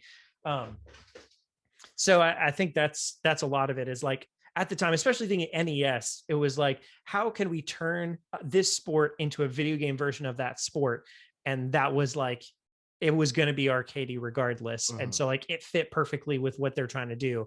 But yeah, more and more, it's just like, it just doesn't fit in with their philosophy. So I would love to see them do, I mean, I don't care about like soccer type sports or basketball or any of that kind of stuff outside of like a Mario version of those, but the sports that are just like fun sports, like single player type sports, not like not single player literally, but single player in terms of like not having a team, you know, like soccer is or basketball or whatever. So like the extreme sports, especially where it's like, it's just cool to see you do stuff on a skateboard. Like I would obviously still love Nintendo to do 1080 kinds of things, wave race kinds of things, because you can make those still be just like fun. And but I think even those are like arcadey. Oh yeah, exactly, for sure. I think they're just like thinking of 1080. It was like, you know, like somewhat simulation. I feel like the time. I think like the new Skate game, like Skate 4 or whatever. Skate 4. I hope they don't actually call it that. But yeah, like it's going to be a simulation game. Like, yeah. And that's like, I get the appeal of it, especially after playing Tony Hawk, where it's like, I feel like at this point, I definitely have room where I can get better at the game, but I kind of understand the ins and outs of it enough that like, there's a degree to which I could improve more and then eventually get to the perfection kind of level of it, you know? So I understand wanting a harder challenge with that kind of thing, but at the same time, it's like, that doesn't appeal to a broad, like, I don't want a skate type game that's like, it's just hard to do a kickflip. Like, I don't want to have a hard time doing a kickflip. That's not fun, you know? Like, so similarly, you know, same kind of thing where like, I don't know. I think it just depends on how they do it, because like if it's like if it's hard to do a kickflip, that could not be fun, but the act of doing it can be more fun than just pressing the X button. Yeah, I mean, totally. Yeah, right. And then I think it's just like, what's the breadth of the game? And like, it is funny watching like Tony Hawk and then watching a game like, you know, Skater XL, I think is like that too, where it's like, you know, more hard to do different things. So like watching somebody play it, it's like, wow, they're not doing super interesting things, but it's more accurate. Probably not just probably, for sure. It's more accurate. It's like, no, that's what, like if you watch a real person skating, a professional, it would look more like this, where it would be like, when people do like a 720 or whatever, it's like, oh my God, it's the most impressive thing ever. And then Tony Hawk is like 300 points or something. Yeah, right. Like I literally press 2 buttons to do a 900. And it's like, all right, as long as I get a good enough jump, I will nail it every time, you know, like that's, and so then it's about the combos and stuff. So the question, is just like, how interested is Nintendo where on that scale of simulation versus arcadey stuff? And I would love to see them lean back to the middle a little bit more than they do these days, because I feel like in the GameCube era, especially in N64 era, that's where they lived, was like pretty simulation-y, but like arcadey versions of it for sure. And as simulation-y as they can get, but it's on a GameCube, so let's be real here. Yeah, exactly. Right. So that's what I feel. And I feel like that would appeal to a Western audience, but maybe wouldn't appeal to a Japanese audience. And I think that's the bigger thing. Like, I don't think they necessarily care that much about like, this is an arcade is what Nintendo is. I think they care about like what will be fun for everybody, you know, like, because simulation games can be fun. It just depends on like what you think should be the way to emulate the real thing, right?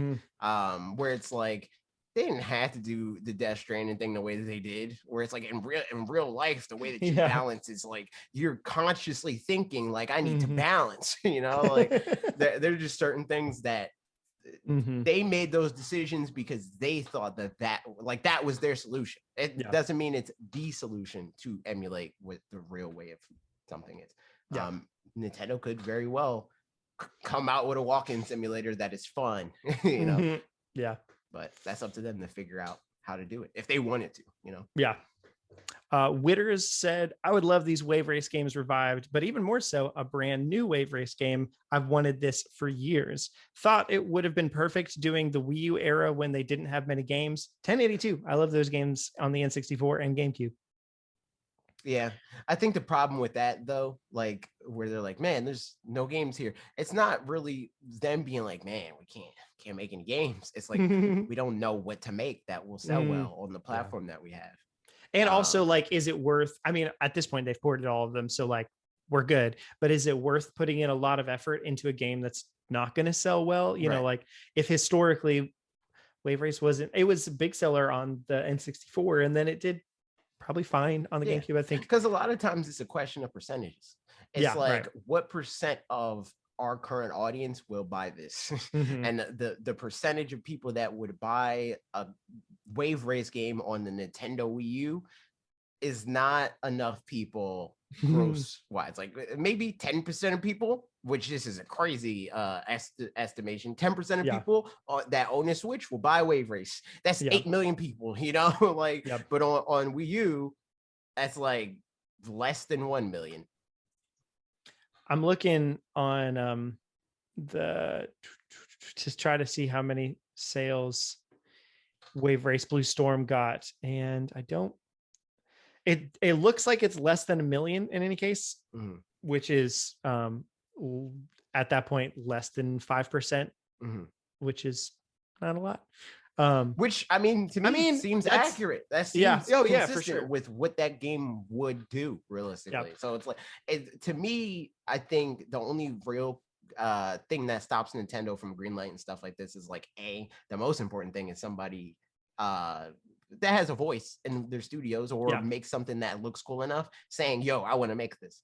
Yeah. And then Nintendo will be like, all right, looks fun, make it. And then they make it and then it comes out. And also it's like, all right, it looks fun, but like our platform, we sold 14 million units or whatever. Like, Yeah. maybe next time, you know, maybe next platform. Yeah.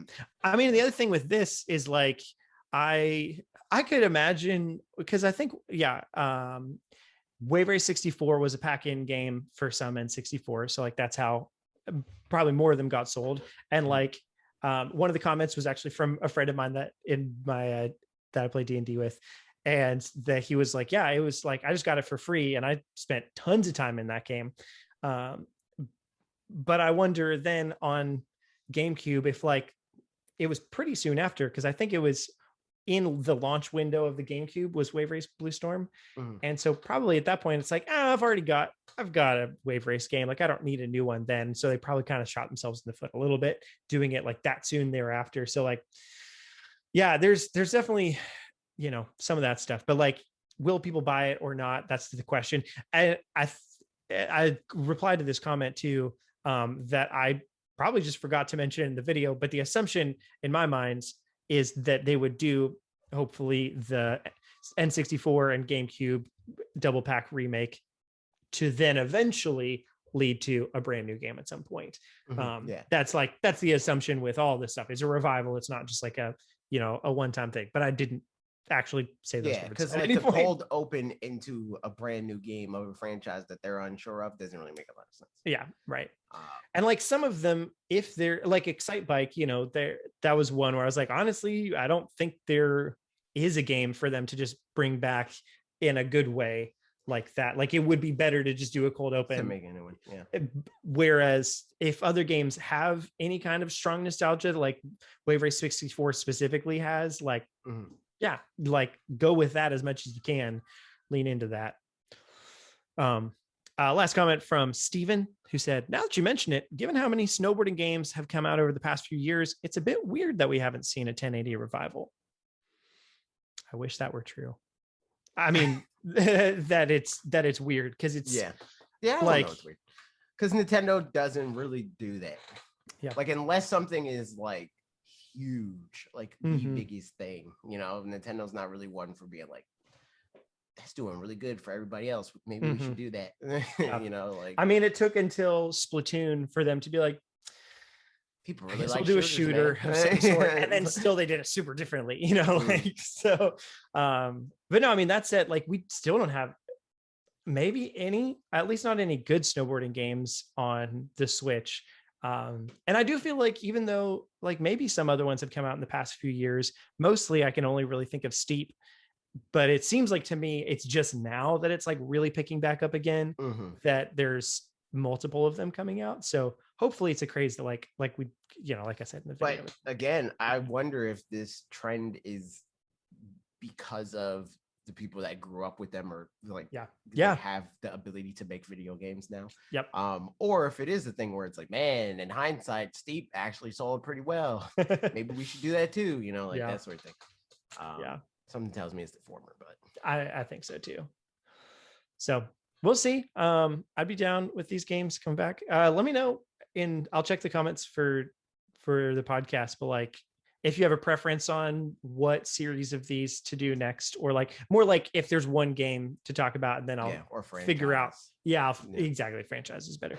And I'll figure out what conglomeration of games works around that. Probably 4 seems like a reasonable number. Maybe 5, depending on like what the context looks like or the category. Mm-hmm. We'll see. And that's that. And then we Q&A. Look at that.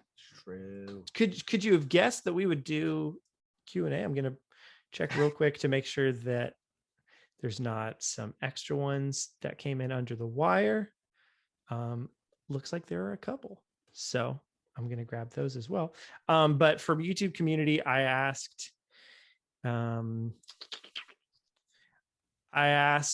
basically like with the OLED model and stuff, does it make sense? Do you understand the purpose of it? I didn't phrase it very well because it makes it more sound like there is a purpose for it. Do you understand it, you dummy? Which is not how I meant it at all. But like, does it make sense to you why there is one, or is like that?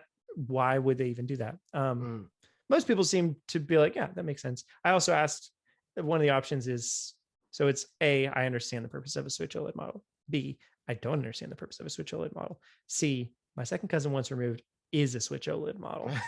So 18% of you guys have a very interesting family history. Yo, they got the inside scoop. That's right. That's crazy. It surely is. Okay, yeah. So we had 2 more questions. So I'm going to pop those down at the bottom. And let's get into it. Or mess that up. So first one from Gavin Foote said, I think it's supposed to be a mid-gen refresh to slowly begin replacing the OG Switch. I think the actual Switch Pro could be released at the end of 2023. I agree. Yeah. I mean, everything's just verbiage or whatever, but like, I don't even know about slowly replacing the OG Switch. I think it's kind of just like, oh yeah. Okay. No, I definitely agree. Yes. Yeah. Slowly, because it'll take a while I think this, one and done, this is going to be the new OG Switch, but it'll take a while for it to get there. So I totally agree. For like slowly. Penetration rate and all that. Yeah. And like for, the OG Switch to sell out, and then this one be the only one on the market left. Right. The question I'm curious about is, will it sell out fully first of the OG Switch and then a price drop would happen down to $300, or are there still some on shelves? And then, we'll see. Like, basically, will there be a period of time where it's the $200 Switch Lite and the $350 Switch OLED model, and that's it for a couple of months, or will that not happen? We'll see. I bet there will still technically be the OG Switch for sale. There just won't be. Maybe it'll be hard to find one or something like that. Yeah. So we'll see. Grapefruit said, I'd like to hear AJ's comments on Kazuya in Smash and whether or not he's as broken as he seems. Been watching a lot of pro players die to the level 9 CPU.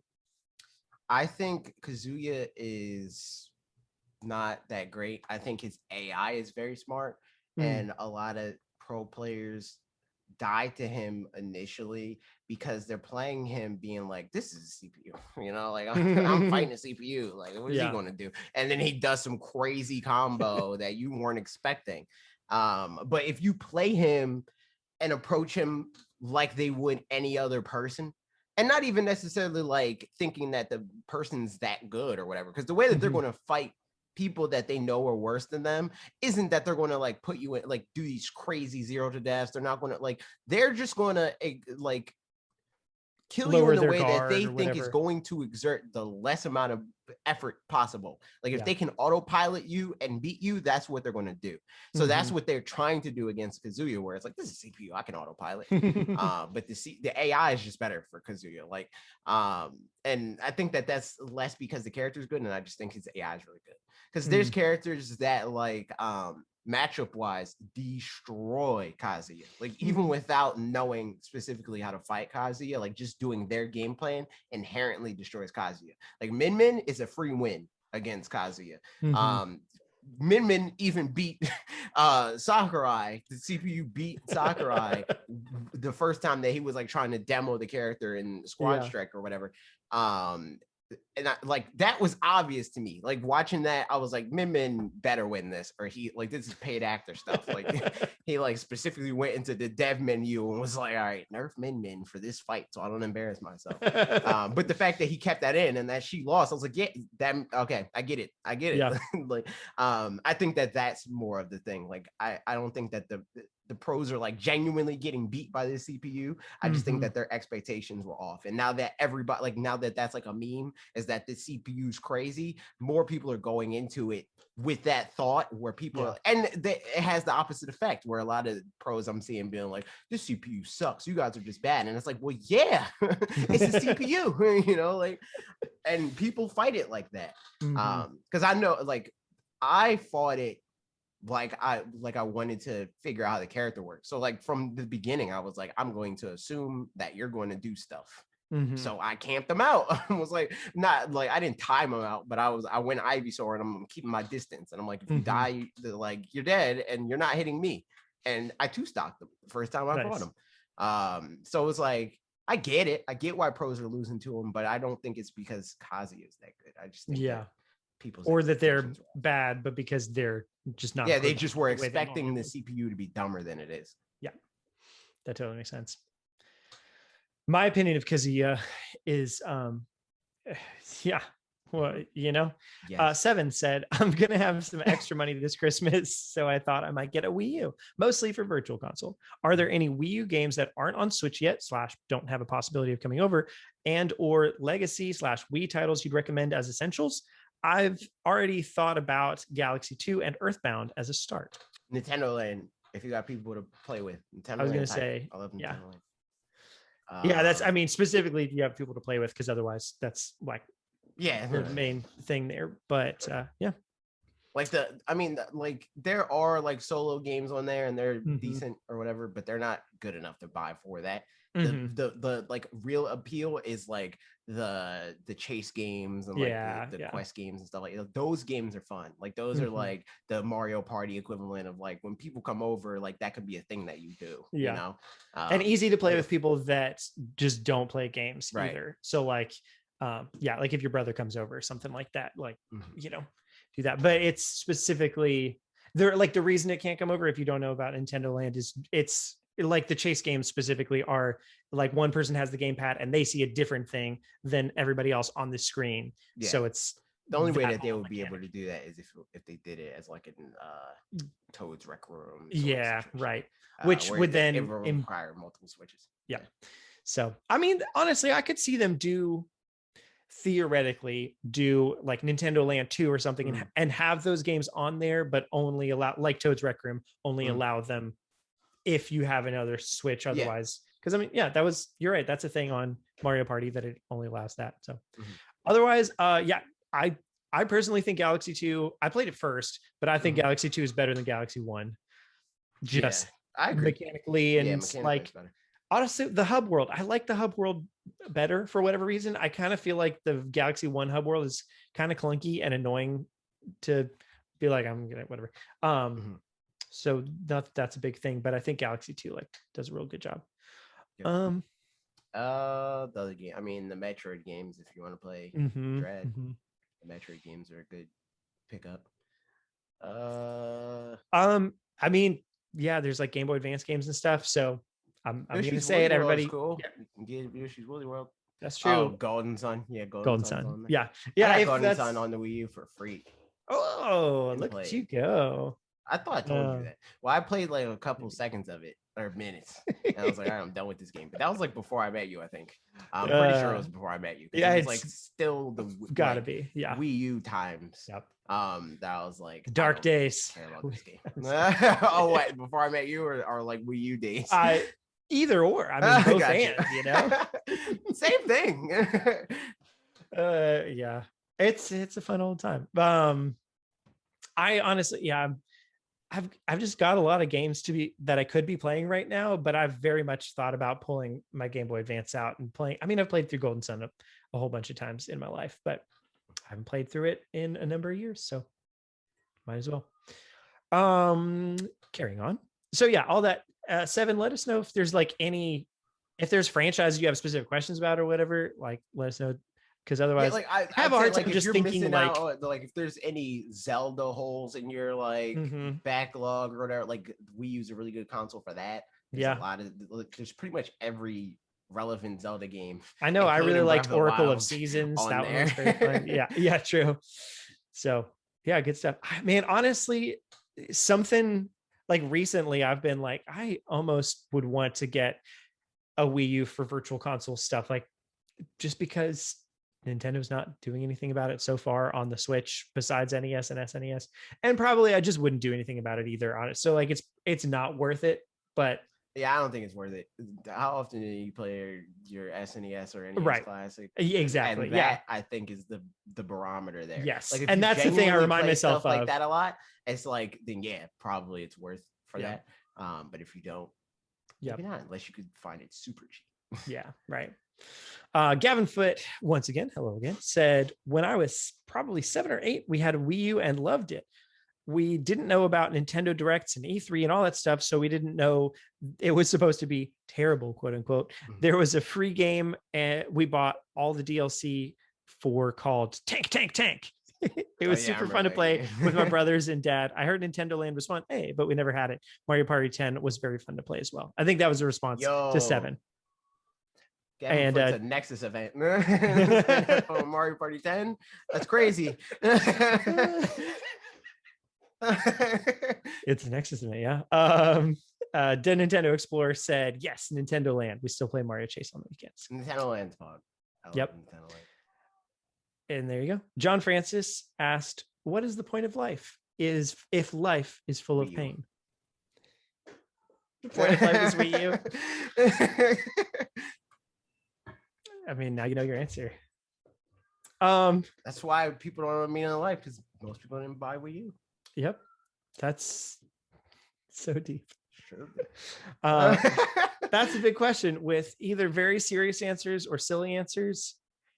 And I'm going to move along for now. But John Francis, if you need anything, just let us know. We're here for you.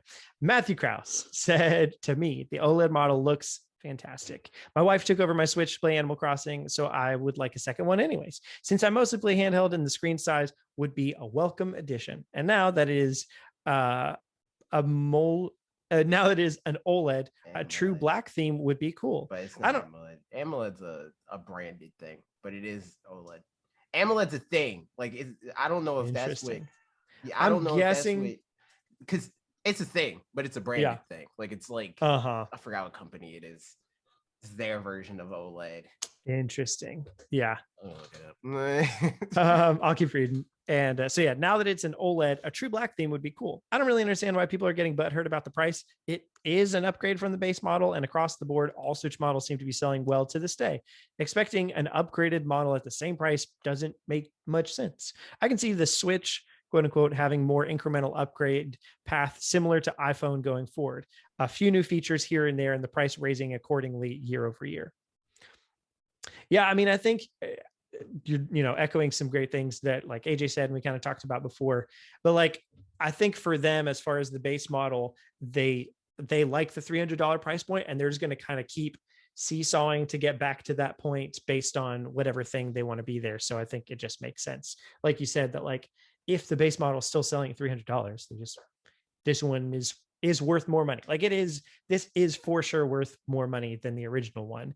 Is it worth like double dipping on? Probably not for most people, but if you're just looking for a new one, you would have to make the argument that the base model Switch is not worth $300 to make the argument that this one's not worth $350, in my opinion. Yeah. Yes. AMOLED is, I think it's a Samsung thing, but it's a type of OLED screen. Gotcha. Yep. So yeah, nice. Well, let us know how you like it after you get it, Matthew Krause. Silent Protagonist asked, because I asked, your second cousin once removed is a Switch. Yep. Silent Protagonist asked, what does once removed mean? And Gavin Foote responded, at one point taken away. And Silent Protagonist said, like disowned or moving to another location. And I loved this interaction, and it's great. I answered it in here in case anyone doesn't know. It doesn't matter very much. I have a big family, so we've had to deal with this a bunch. But like, I mean, not big immediate family, but big, like my grandfather is one of 11. So I have many second cousins.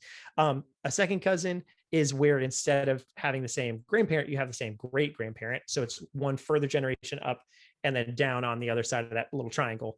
And then, similarly, a third cousin would be a great great grandparent in common, and then down the triangle. And then once removed is you go, across that line, you're like, haha, we are second cousins. Once removed is either up or down from there. So like my mom's cousin could be my second cousin once removed, or my like second aunt. Technically, I guess you could say that, but typically it would be more about like dumb. It's all dumb. Yeah. So there's that stuff for you. What a fun time. Moving along. But I said, or Gavin's much more fun answer of taken away at one point, because that's a second cousin who was once, we lost him for a minute there. Spongeroth on a one-winged beach said favoritism. I don't know what this means. Favoritism. Is that in response to what's the difference between? I don't know. Or what does once removed mean? No, I think it was just a comment on its own, just in general. The purpose of the Switch OLED model or not Switch OLED model is apparently favoritism. So who even knows? Yeah. There it is. Brandon Hart said, maybe pick some games out and let us know whether you'd play them docked or handheld normally, and if the OLED would change that. Splatoon 2 and 3 are both games I played and will play almost exclusively docked, but the OLED makes me tempted to play tabletop. Splatoon 3. So do you mean us go through and do that? I think so. Yeah, this isn't a response. This is a question on its own. So okay. Wait, let me see. I turn my Switch on. I'm the kind of person, like, I genuinely use the Switch as it was rightfully intended. No, just kidding. But like in terms of like I play things handheld or docked pretty interchangeably. There's definitely some games that I'm more liable to play docked, in that it's ones that I'm like, all right, I'm going to sit down for a while and play this game and like focus on it. So like Monster Hunter Rise would be something more like that, where like it's not really a pick up and play game like some other games are. Mm-hmm. But yeah, most other games, like I prefer pick up and play type games. So like a lot of them, the only games that I only play docked is because it's like a functional thing. Yeah. Like if the text in Fire Emblem Three Houses didn't suck, I would probably mostly play that handheld. Yeah. But because it's minuscule on the handheld, but normal size on the TV, I play that only on the TV. Unless I'm just like grinding. Everything else and Smash, because the Joy-Con, that's the only time I've ever experienced like drift is when I started playing Smash Brothers on Joy-Con. So I only play that docked. And sometimes I play a handheld when I just don't care. And I just feel like I see somebody do a combo or something. I'm like, yo, how they do that? And then I try to do it handheld and then I stop. Yeah. Pokemon I play about equally, Breath of the Wild equally, Pokemon Home handheld only. Oh yeah, I bought Arms again. So Arms, I had it physically and it disappeared. So yeah. I remember. But Arms, you had a bunch of games disappear at one point, right? Yep. Yep. Yeah. Mario Party docked, Yu-Gi-Oh equally both. So I think for me, most games, I think most of them are both, unless the game tells me no. Pretty much. Yeah, I think for me, a lot of it is like a focus thing too, like the Fire Emblem kind of thing as well, I guess. But if it's like this is going to be the main thing that I'm paying attention to right now, then it'll probably be docked. So it's less a graphics and less a even like gameplay kind of thing. But like if there's going to be cutscenes that I'm going to have to pay attention to or whatever, then I'll do that. But otherwise, if it's a game that I can like kind of play and listen to something else, then or watch something else then I'll play handheld and like have something else on the TV or something like that. Yeah. So that doesn't really answer the question, I guess, but like OLED, you know, tabletop and all that stuff. There, I mean, I can think of times for sure where I'm like, man, I wish the kickstand were better. Where I'd put it. I mean, it doesn't happen as often right now. I think I was talking about that. Who was that? I think it might have been Lee. I was like, I don't care. Like at this point, I don't. Somebody asked me about the kickstand. I was like, I think I've maybe used the kickstand like once or twice, and it's exclusively when I was like on the way to like Hershey Park or something with a Nyla. We're playing Mario Kart. But I remember early days I used it more, and then also like sometimes if like I'd have the Switch. Well, at this point I have a dock in the bedroom as well, so like if I'm going to bed and want to play something, but for a while I didn't, and I just had the one dock, and then I remember a couple of times Ashley was like, oh, you want to play Luigi's Mansion 3 before we go to sleep? And I'm like, yeah, it's not gonna, the kickstand's not going to work on that bed. So like, probably not. So in that kind of context, maybe that would work out a bit better. I feel like it still probably won't really it probably, no, it would be better, but yeah, definitely not like fixed. Last one from YouTube community, Christopher Mendez said, I think it makes a lot of, for Switch OLED, I think it makes a lot of sense. This is basically what the Switch should have been. It literally is a perfect console to switch from handheld to tabletop to docked. Without reading too many of the recent update data mines, it would be awesome if the existing chip was utilized to maximize its power, but we'll see what happens. As a standard upgrade, I'd imagine it's not being released under the guise that the 80 million existing Switch owners are its core audience, but I'm sure a significant percentage of that base could be, even if that number is only 5 to 10 million at launch. Which is a lot. Yeah. Yeah, for sure. Be it because their OG Switch has a weak battery, or as my friend's kid Switch had the touchscreen stop responding, or because the OG or V2 screen has scratches on it, there will be a significant number of people, or a significant number of existing Switch owners who will find value in this. I can see, in theory, a Super Switch branded upgrade that acts as a pro while keeping the existing user base satisfied. Yeah, because like I feel like even the stuff that people are like, this would make the Switch worth it for me. No more Joy-Con drift. That would make the Switch worth it. That doesn't make the Switch worth it for you. That makes the Joy-Con worth it. Yeah, right. Exactly. Just buy new Joy-Con. Like just like in the same way that like even though the LAN port for me is cool, that's not what makes it worth it. It's just like an additional reason to be like, that's cool too, because I could just buy the dock if that's the thing that I need. But I can have a new Switch to solve all my other problems, and also have the thing that is neat. So, I mean, and that was like another version of that. They do a lot of stuff like that, where even like the Xbox One S compared to the Xbox One, you don't need to make that upgrade unless your Xbox One is broken. Then, if you're gonna buy a new Xbox, why wouldn't you buy that? You know. Yeah.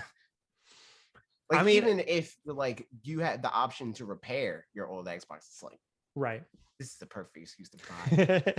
I mean, that's why I got the V2 in the first place, was like so that Ashley could have the other Switch, but then also because I was like, no, the fan in my Switch is really loud for no good reason, and I could fix it, or I could get a new one and then just give that one to Ashley. And I replaced the back plate and hoping that would fix the fan, and it didn't fully fix the fan. It made it a little bit better for a little while, but the fact too is like at the end of this holiday season, this means that the base model Switch, without any like significant upgrades, like without being a Switch Pro or something that you could argue is a next gen upgrade, will have surpassed 100 million sales, which would surpass the Wii. And I think that's something that's like be another part of it too. Honestly, like I think that might be their reason for being like, yeah, generations are dumb. Like everything's just going to be called the Switch until we hit 200 million, so we can be like, we are the best selling console ever, and then they move to the next thing. Yep.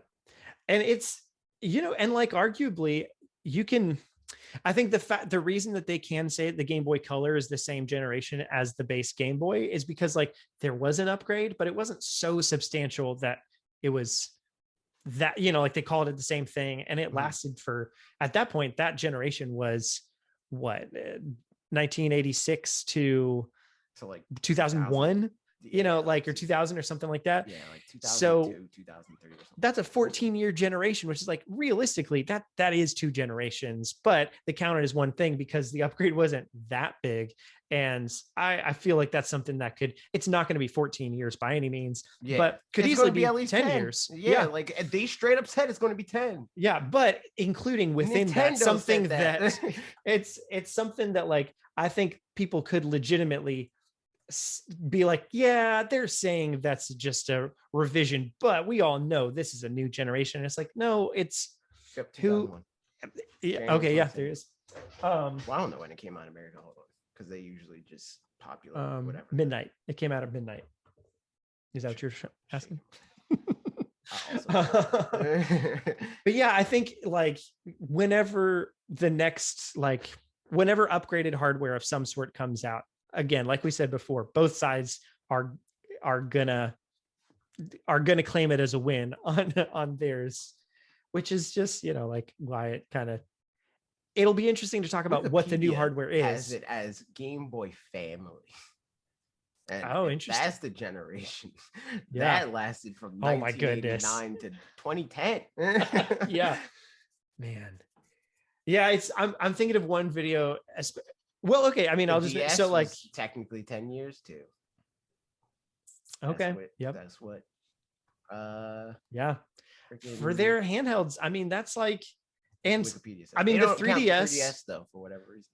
I mean, and I could see that, but even the 3DS is like, that was a 8-year life cycle. I think it was 2011 to I think 2019 was when they officially called it, or maybe it was 2020 when they like, I mean, reasonably it was 2018. 2011 and 2020. Okay. Yeah. I mean, that's a 9-year generation. And, you know, like they could have supported that longer if it weren't for the success of the Switch and the fact that when they were trying to support it longer, it wasn't doing well. But like if instead of the Switch, it was just another home console, then the 3DS would have kept doing great. They couldn't have supported it. Because you don't think so? Yeah, especially like, because like, why would I buy that? Well, that's what I'm saying. And the games that so the best way to support a platform like that is to continue to give people reasons to play that platform. Yeah, which means new games. Yeah, and the only way to justify that to an audience that is actively going to buy new games is to make it only available on that platform, which is going to make your bigger audience mad because like, well, why isn't it just on the Switch? Yeah. Right? Oh, well, that's what I'm saying is like, I think for it to have been supported longer, we would need to be in a world without a Switch. Like we would be in a world with a, you know, like a home, you know, like just if it was a home console only, then the 3DS could have lasted like healthily the whole 9 years, you know. But the fact that we had the Switch is like, I mean, fully gets rid of any need for the 3DS. And so like, if it weren't for that, then I think obviously they were trying to still put out games for it, but like they just jumped ship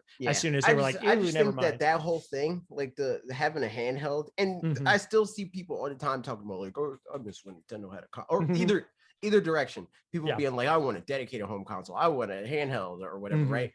It's so dumb. Because I remember the times when people would be pissed because it's like they go into any direct or whatever being like, I hope we see a Wii U game. We only saw 3DS games. I hope we see a 3DS game. We only see Wii U games. But with the Switch, you don't have to. That's just a problem that they automatically solve. Everybody's happy, you know. So it's like, I hope they never go back to that. Yep. So I mean, honestly, I think, you know, functionally as far as the, you know, presentation of the games and scope of the games and stuff like that, like we have a home console that can be used as a handheld. But I think to Nintendo, it still is totally a handheld as far as the way that I mean, we've talked about that, you know, you've said the same thing. I've said the same thing plenty of times, but like the way that they're thinking about it in terms of iteration and stuff like that is handheld thinking through and through. Yeah. But I also think, because I think a lot of people say that too, like from a place of like, I'm right. That's like, but I think that they just think of it as a platform. Like that's how they think of it. Like the it's correlation, causation sort of situation where people Right. are like, handhelds get a lot of revisions, and it's like, no, they're successful consoles. Yes, right. Yeah. Because if you look at the consoles that didn't get revisions, it's the ones that weren't very successful. Yeah. Like the N64 kind of got a revision a little bit, but not actually, you know, like N64 didn't get a revision. GameCube didn't get a revision. Wii got a revision. Wii U didn't get a revision, you know. So it's like, but every handheld has gotten multiple because they're all massively successful. So that and also I guess because with the handhelds, there's as we've seen already with the Switch Lite and the OLED model, there are things to upgrade that aren't just power. And so like with power, you kind of have to justify an upgrade, but with like just better. But even then, stuff, like the Wii revisions a lot of times will taking stuff away. Yeah, right. So it's like I genuinely don't think that they always make a revision with the mindset of like, how do we make this better? Right. It's how do we make this more palatable? So if that means taking stuff away so that they can make it cheaper to the type of person that wants to buy that thing, that's what they're going to do. 2DS, Wii Mini, you know, like that sort of stuff. Or if the thing that they think more people are going to want is for it to be better, and that makes it more palatable, new 3DS, DSi, you know, like that sort of situation. So I think that is what it is. Like the Switch is a handheld when they wanted to be a handheld in the way that we think of them. Like, Nintendo handhelds have these rules and Nintendo consoles have these rules. They take which rules they want for the how they want the Switch to be. Yeah. No, for sure. I think it's less that there's rules that they're applying and more so that they have templates of like, or not even templates, but just like prior examples of like how they can iterate on stuff. They have and they're several using those lessons that to be able if X amount of unit cells break glass. Like you're right. So yeah, I mean, all that said, I think it really will be interesting seeing how this goes. So it was the thing I was referencing before is Rob over at Rule to Review is on the opposite side of some of this stuff as kind of not even opposite side because I'm not staunchly on one or the other. But you know, was talking about like this, essentially this deconfirms, he has a video. It was a fun watch, even if we happen to disagree on some stuff, but like I always like the way he presents his points and stuff. But that this deconfirms a Switch Pro and that this means that now it's going to be a next gen Switch, or, and this is the part that like, I just think is funny and is going to be interesting discourse when it eventually happens, or a much stronger upgrade, you know, in 2023 or maybe 2024, but like it's either going to be like a Switch 2 or like that much stronger of a Switch, whatever, which is the thing that's like, yeah, but then we can kind of claim anything I think it's we semantics. Want. It's all exactly. Semantics. Yeah, it's like we're all saying the same thing, right? But people, it's semantics. It's like there's going to be a Switch Pro, whether or not they're probably not going to call it that. And I think that we've always beat that drum too, where it's like it's probably not going to be called that. It's probably not going to be called any of the things that people are saying that. And even if they call it, will be called or whatever. If it's a like mid-gen refresh kind of thing or whatever it is, you know, blah blah, and they call it a Super Nintendo Switch, in and of itself, it doesn't have the number 2, so you can't be like it's a next generation. But like calling it Super Nintendo Switch, it legitimately both like some sides of the camp will be like, oh, it's it's still Switch, so it's stronger. Right, or on the other side, it's like Super Nintendo Entertainment System, that was the next generation. So like either way, it's, I think, all semantics. It's all dumb. Ultimately, I think Nintendo's just going to do what they're going to do as they do it, and like at whatever point they need to upgrade the power, which will come, like there will be a point where they need to upgrade the power. There's no question about that. Then they'll do it. And it might be later than we want it, might even be later than they want it at this point after 2020 and stuff. But like, they're going to do it within a window that they want it to happen. And it's not going to be the only way that this will be like definitively like new generation is if if the branding changes completely. If the branding changes, and not even necessarily if the branding changes, like if the next thing comes out and it's called Nintendo Swap, but it's a Switch, but better. Yeah, right. Yeah. that's a Switch Pro. You know, it's a Switch Pro, it's a Switch 2, it's all of the above. But if it's like now it's a home console, you know, like that sort of shift is definitively like this is another generation. You know, and even if there's exclusive games, like that still doesn't necessarily, you know, like there was in Nintendo's rule set as they see it, Game Boy Color, again, same line as Game Boy. There's exclusive Game Boy Color games. So like it's, again, I think it's just not worth having.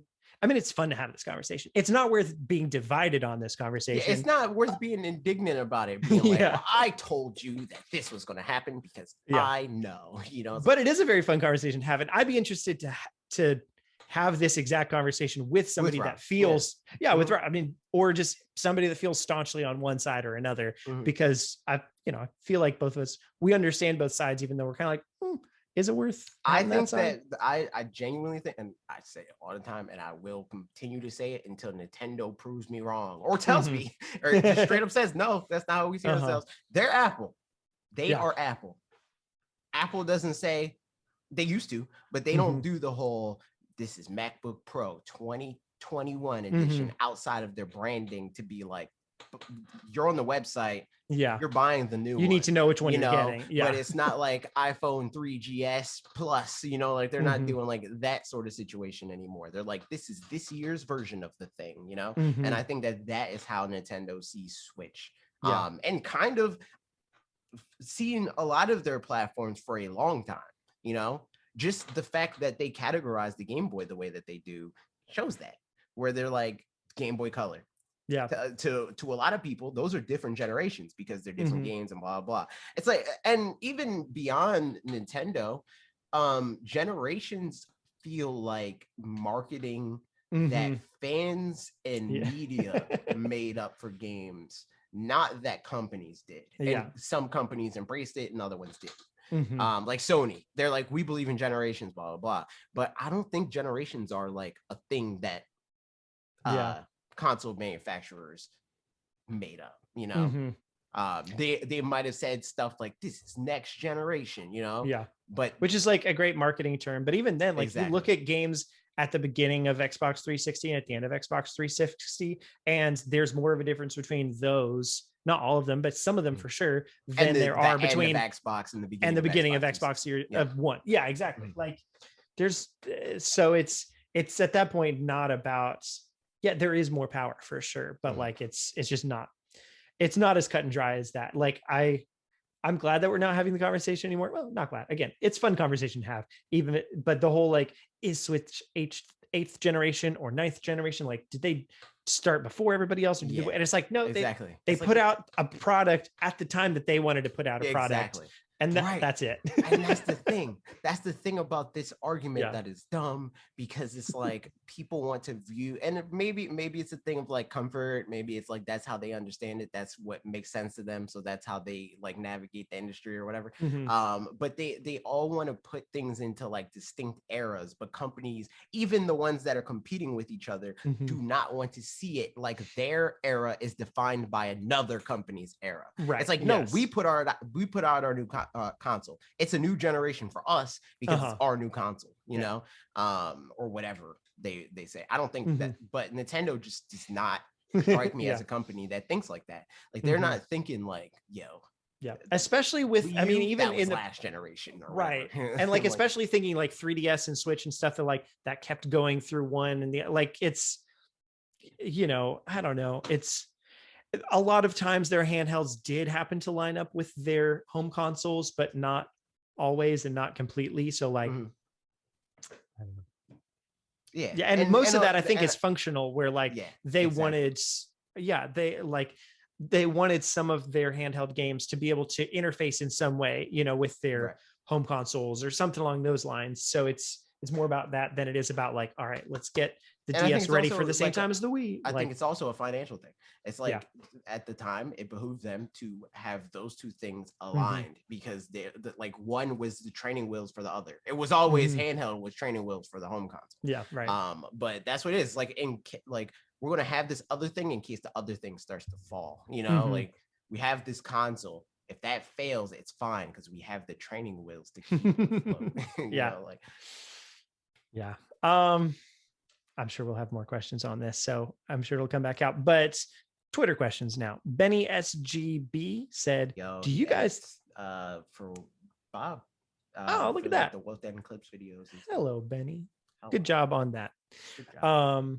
Do you guys think Nintendo is going the Xbox route and releasing a slight refresh of their console, then a few years later release the true 4K model, similar to how the Xbox upgraded to the One S or then the One X? I think it'll likely pan out that way for sure. Yeah. Like I don't know.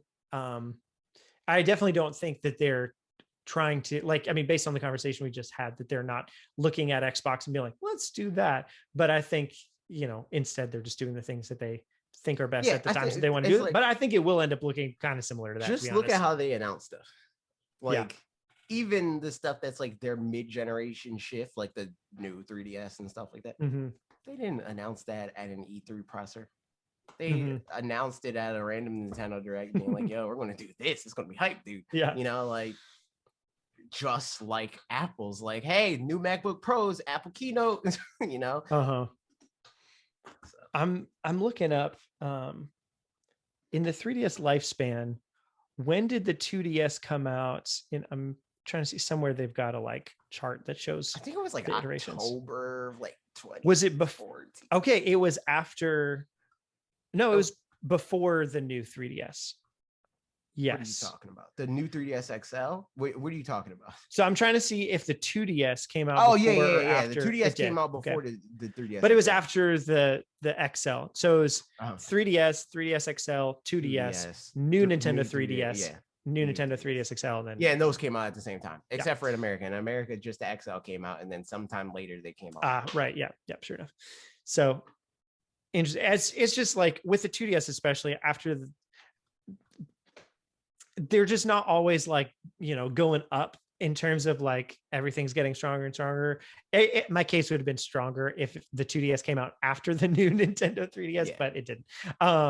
But it came out after the XL, so like that's, you know, they went bigger and then they went smaller and then they went different. So they're just like, what markets are we missing in, and can we fill them?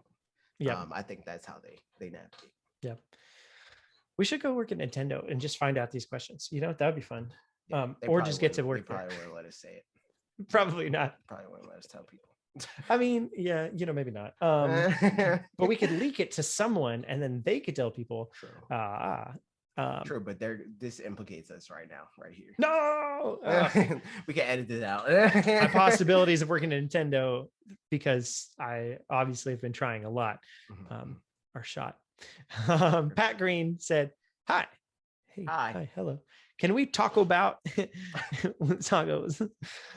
Which special edition you expect to see or hope to see, and in which? Now I want Taco Bell for dinner. And in which order / timing for the OLED Why model? Specifically Taco Bell? It's easy tacos, and we've got to go over to Chris and Steph's house to watch Black Widow. So like tacos, you can get better tacos somewhere else. Yeah, but like these ones are drive-through tacos that we can bring somewhere. I mean, you can go to like. Honestly, though, I'm pretty okay with like Taco Bell's tacos are incredibly different. I mean, they're Taco Bell's mid. Yeah, it's Taco Bell. You only are allowed to go to Taco Bell at 3:45 a.m. on a Saturday. Like they're not good tacos, but like, but they're just different tacos. You know what I mean? Where like in the same way that pizza, like pizza pot or pizza. What am I thinking? Not pizza bagels, rolls, but the other ones. Pizza rolls? Pizza rolls? Yeah, maybe. They're like the pocket things, right? The Hot Pockets? No, not Hot Pockets. Pizza rolls. I think you're talking about pizza rolls. I think so too.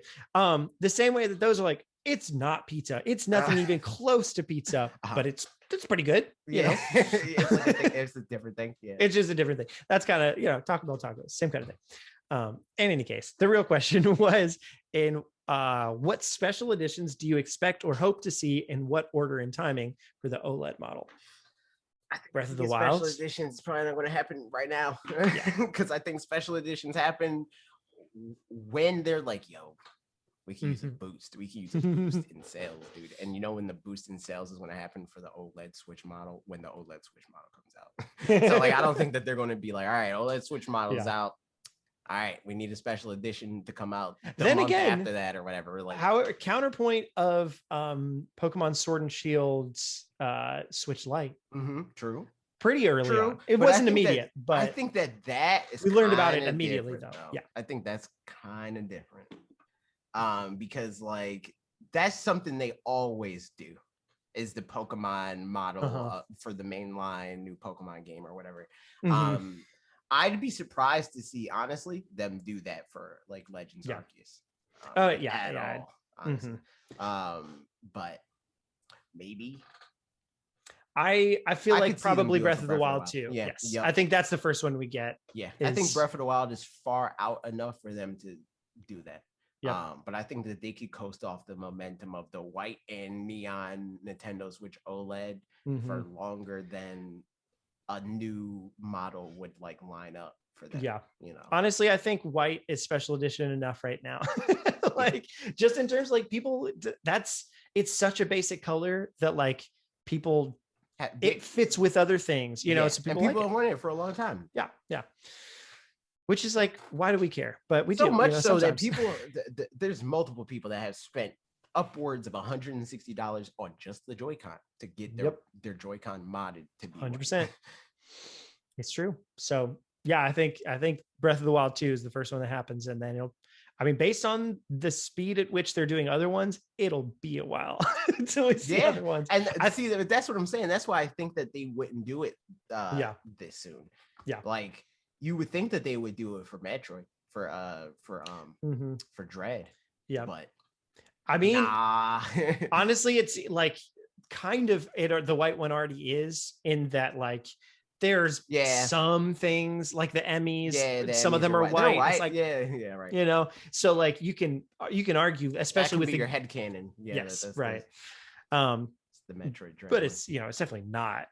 And specifically special edition, it just like lines up pretty well with that game. And like also Samus's suit is largely white now, so like, which on maybe could have been something that they lined up with this, because I'm sure they know pretty far out like when colors are going to, because colors are such easy things to just like kind of plan out. Like we'll wait to do this one, double blues. I think for a long time. I think the thing is like that. I think they might think that would hurt more than it would help in a way, because like they're still not at the place where they need to do pack-ins in the sense that like they do the pack-in and it's cheaper for that. But also they might be thinking that it would be a turnoff to pay more money for a pack-in with Dread, even if it's like less money separately. If it's like, all right, this one's $400 and it comes with Dread, so technically you're getting it $10 cheaper.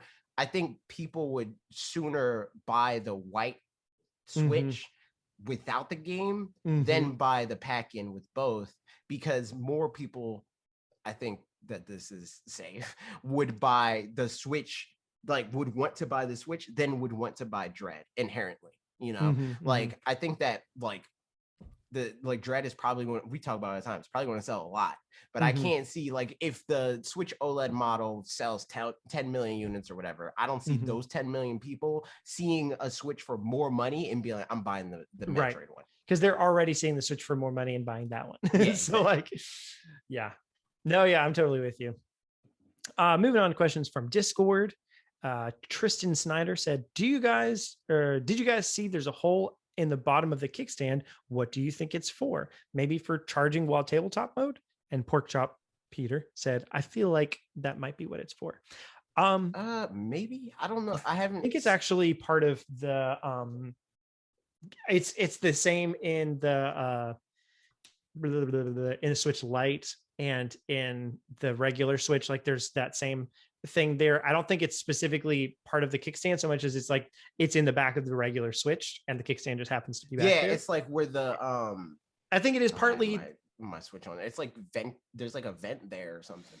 I think it's also for stability. It's a stability thing. Like if you look inside your dock, there's a little protrusion down there where there's two little dots that come up on the sides and then one at the back for where it gets plugged in. So it's essentially not even just for stability, but also to line up when you put it in. So that it like when you put it in, you don't have to like fiddle with it to make it line in with the port, like because otherwise you could mess up the port on either end. That like, so it's like guide rails or something like that essentially.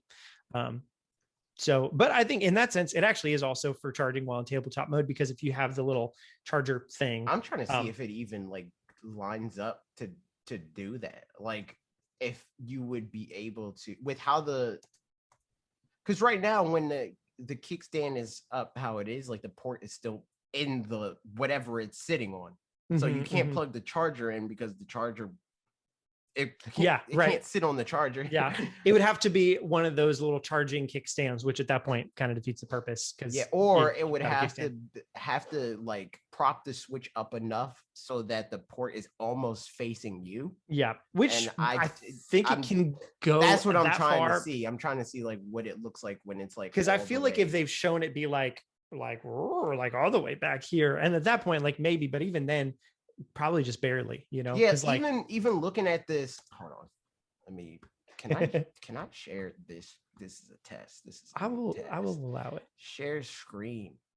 I can share this screen. This one. You can see this, right? Like even as far down as it goes. Do it again. Do the thing. There you go. Even that, like that puts the port would be like in a weird angle. Like it's not enough so that the port is still not facing the surface that the Switch is sitting on.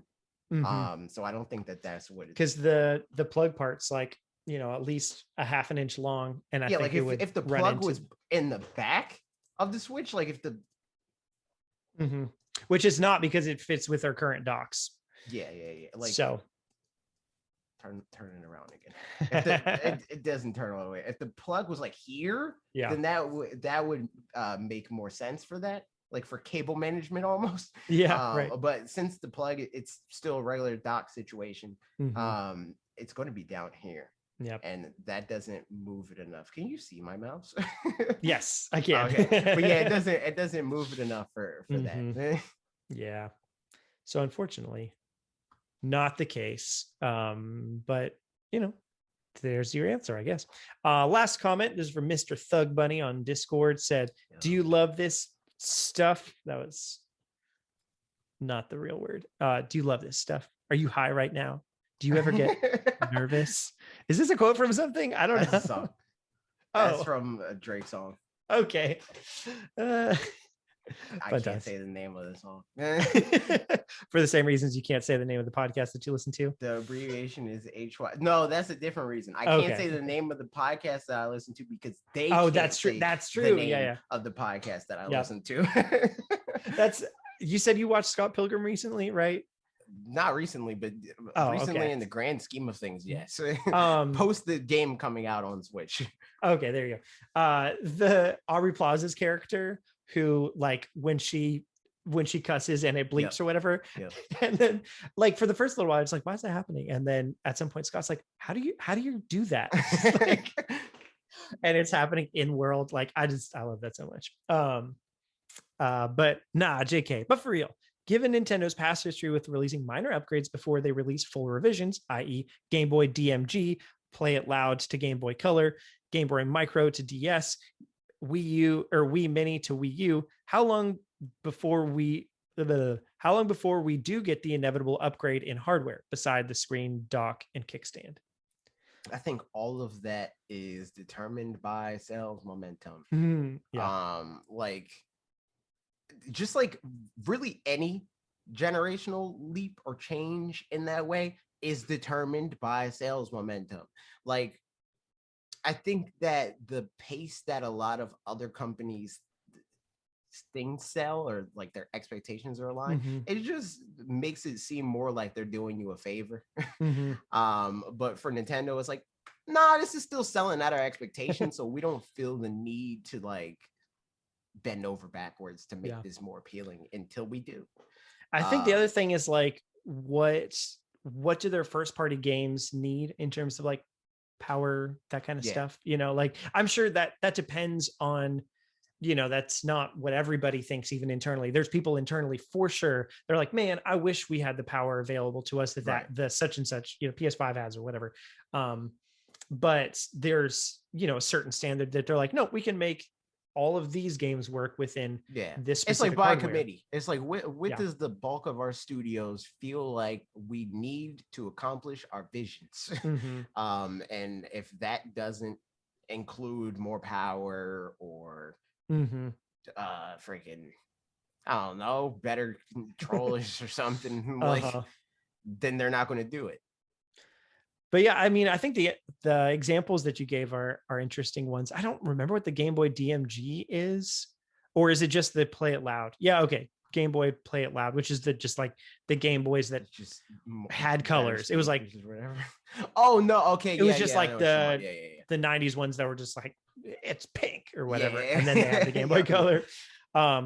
Game Boy Micro so I mean, I see what you mean as far as like right before they do a full revision, there's like one that's the same thing but like a little bit different but barely different.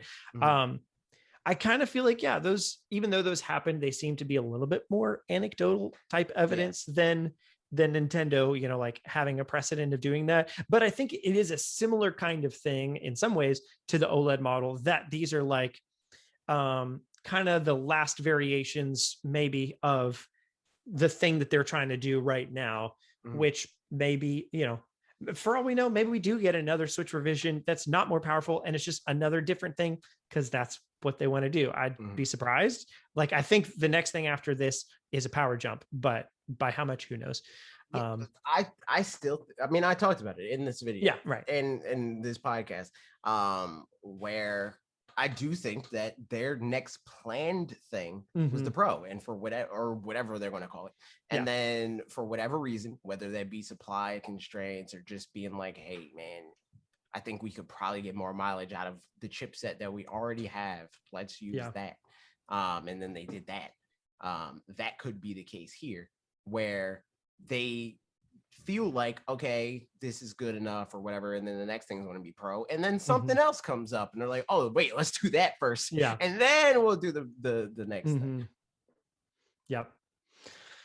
So I mean, we'll see about a lot of this stuff, but I'm excited for whatever it is as it comes out. And like, luckily right now there's not any, I don't feel like the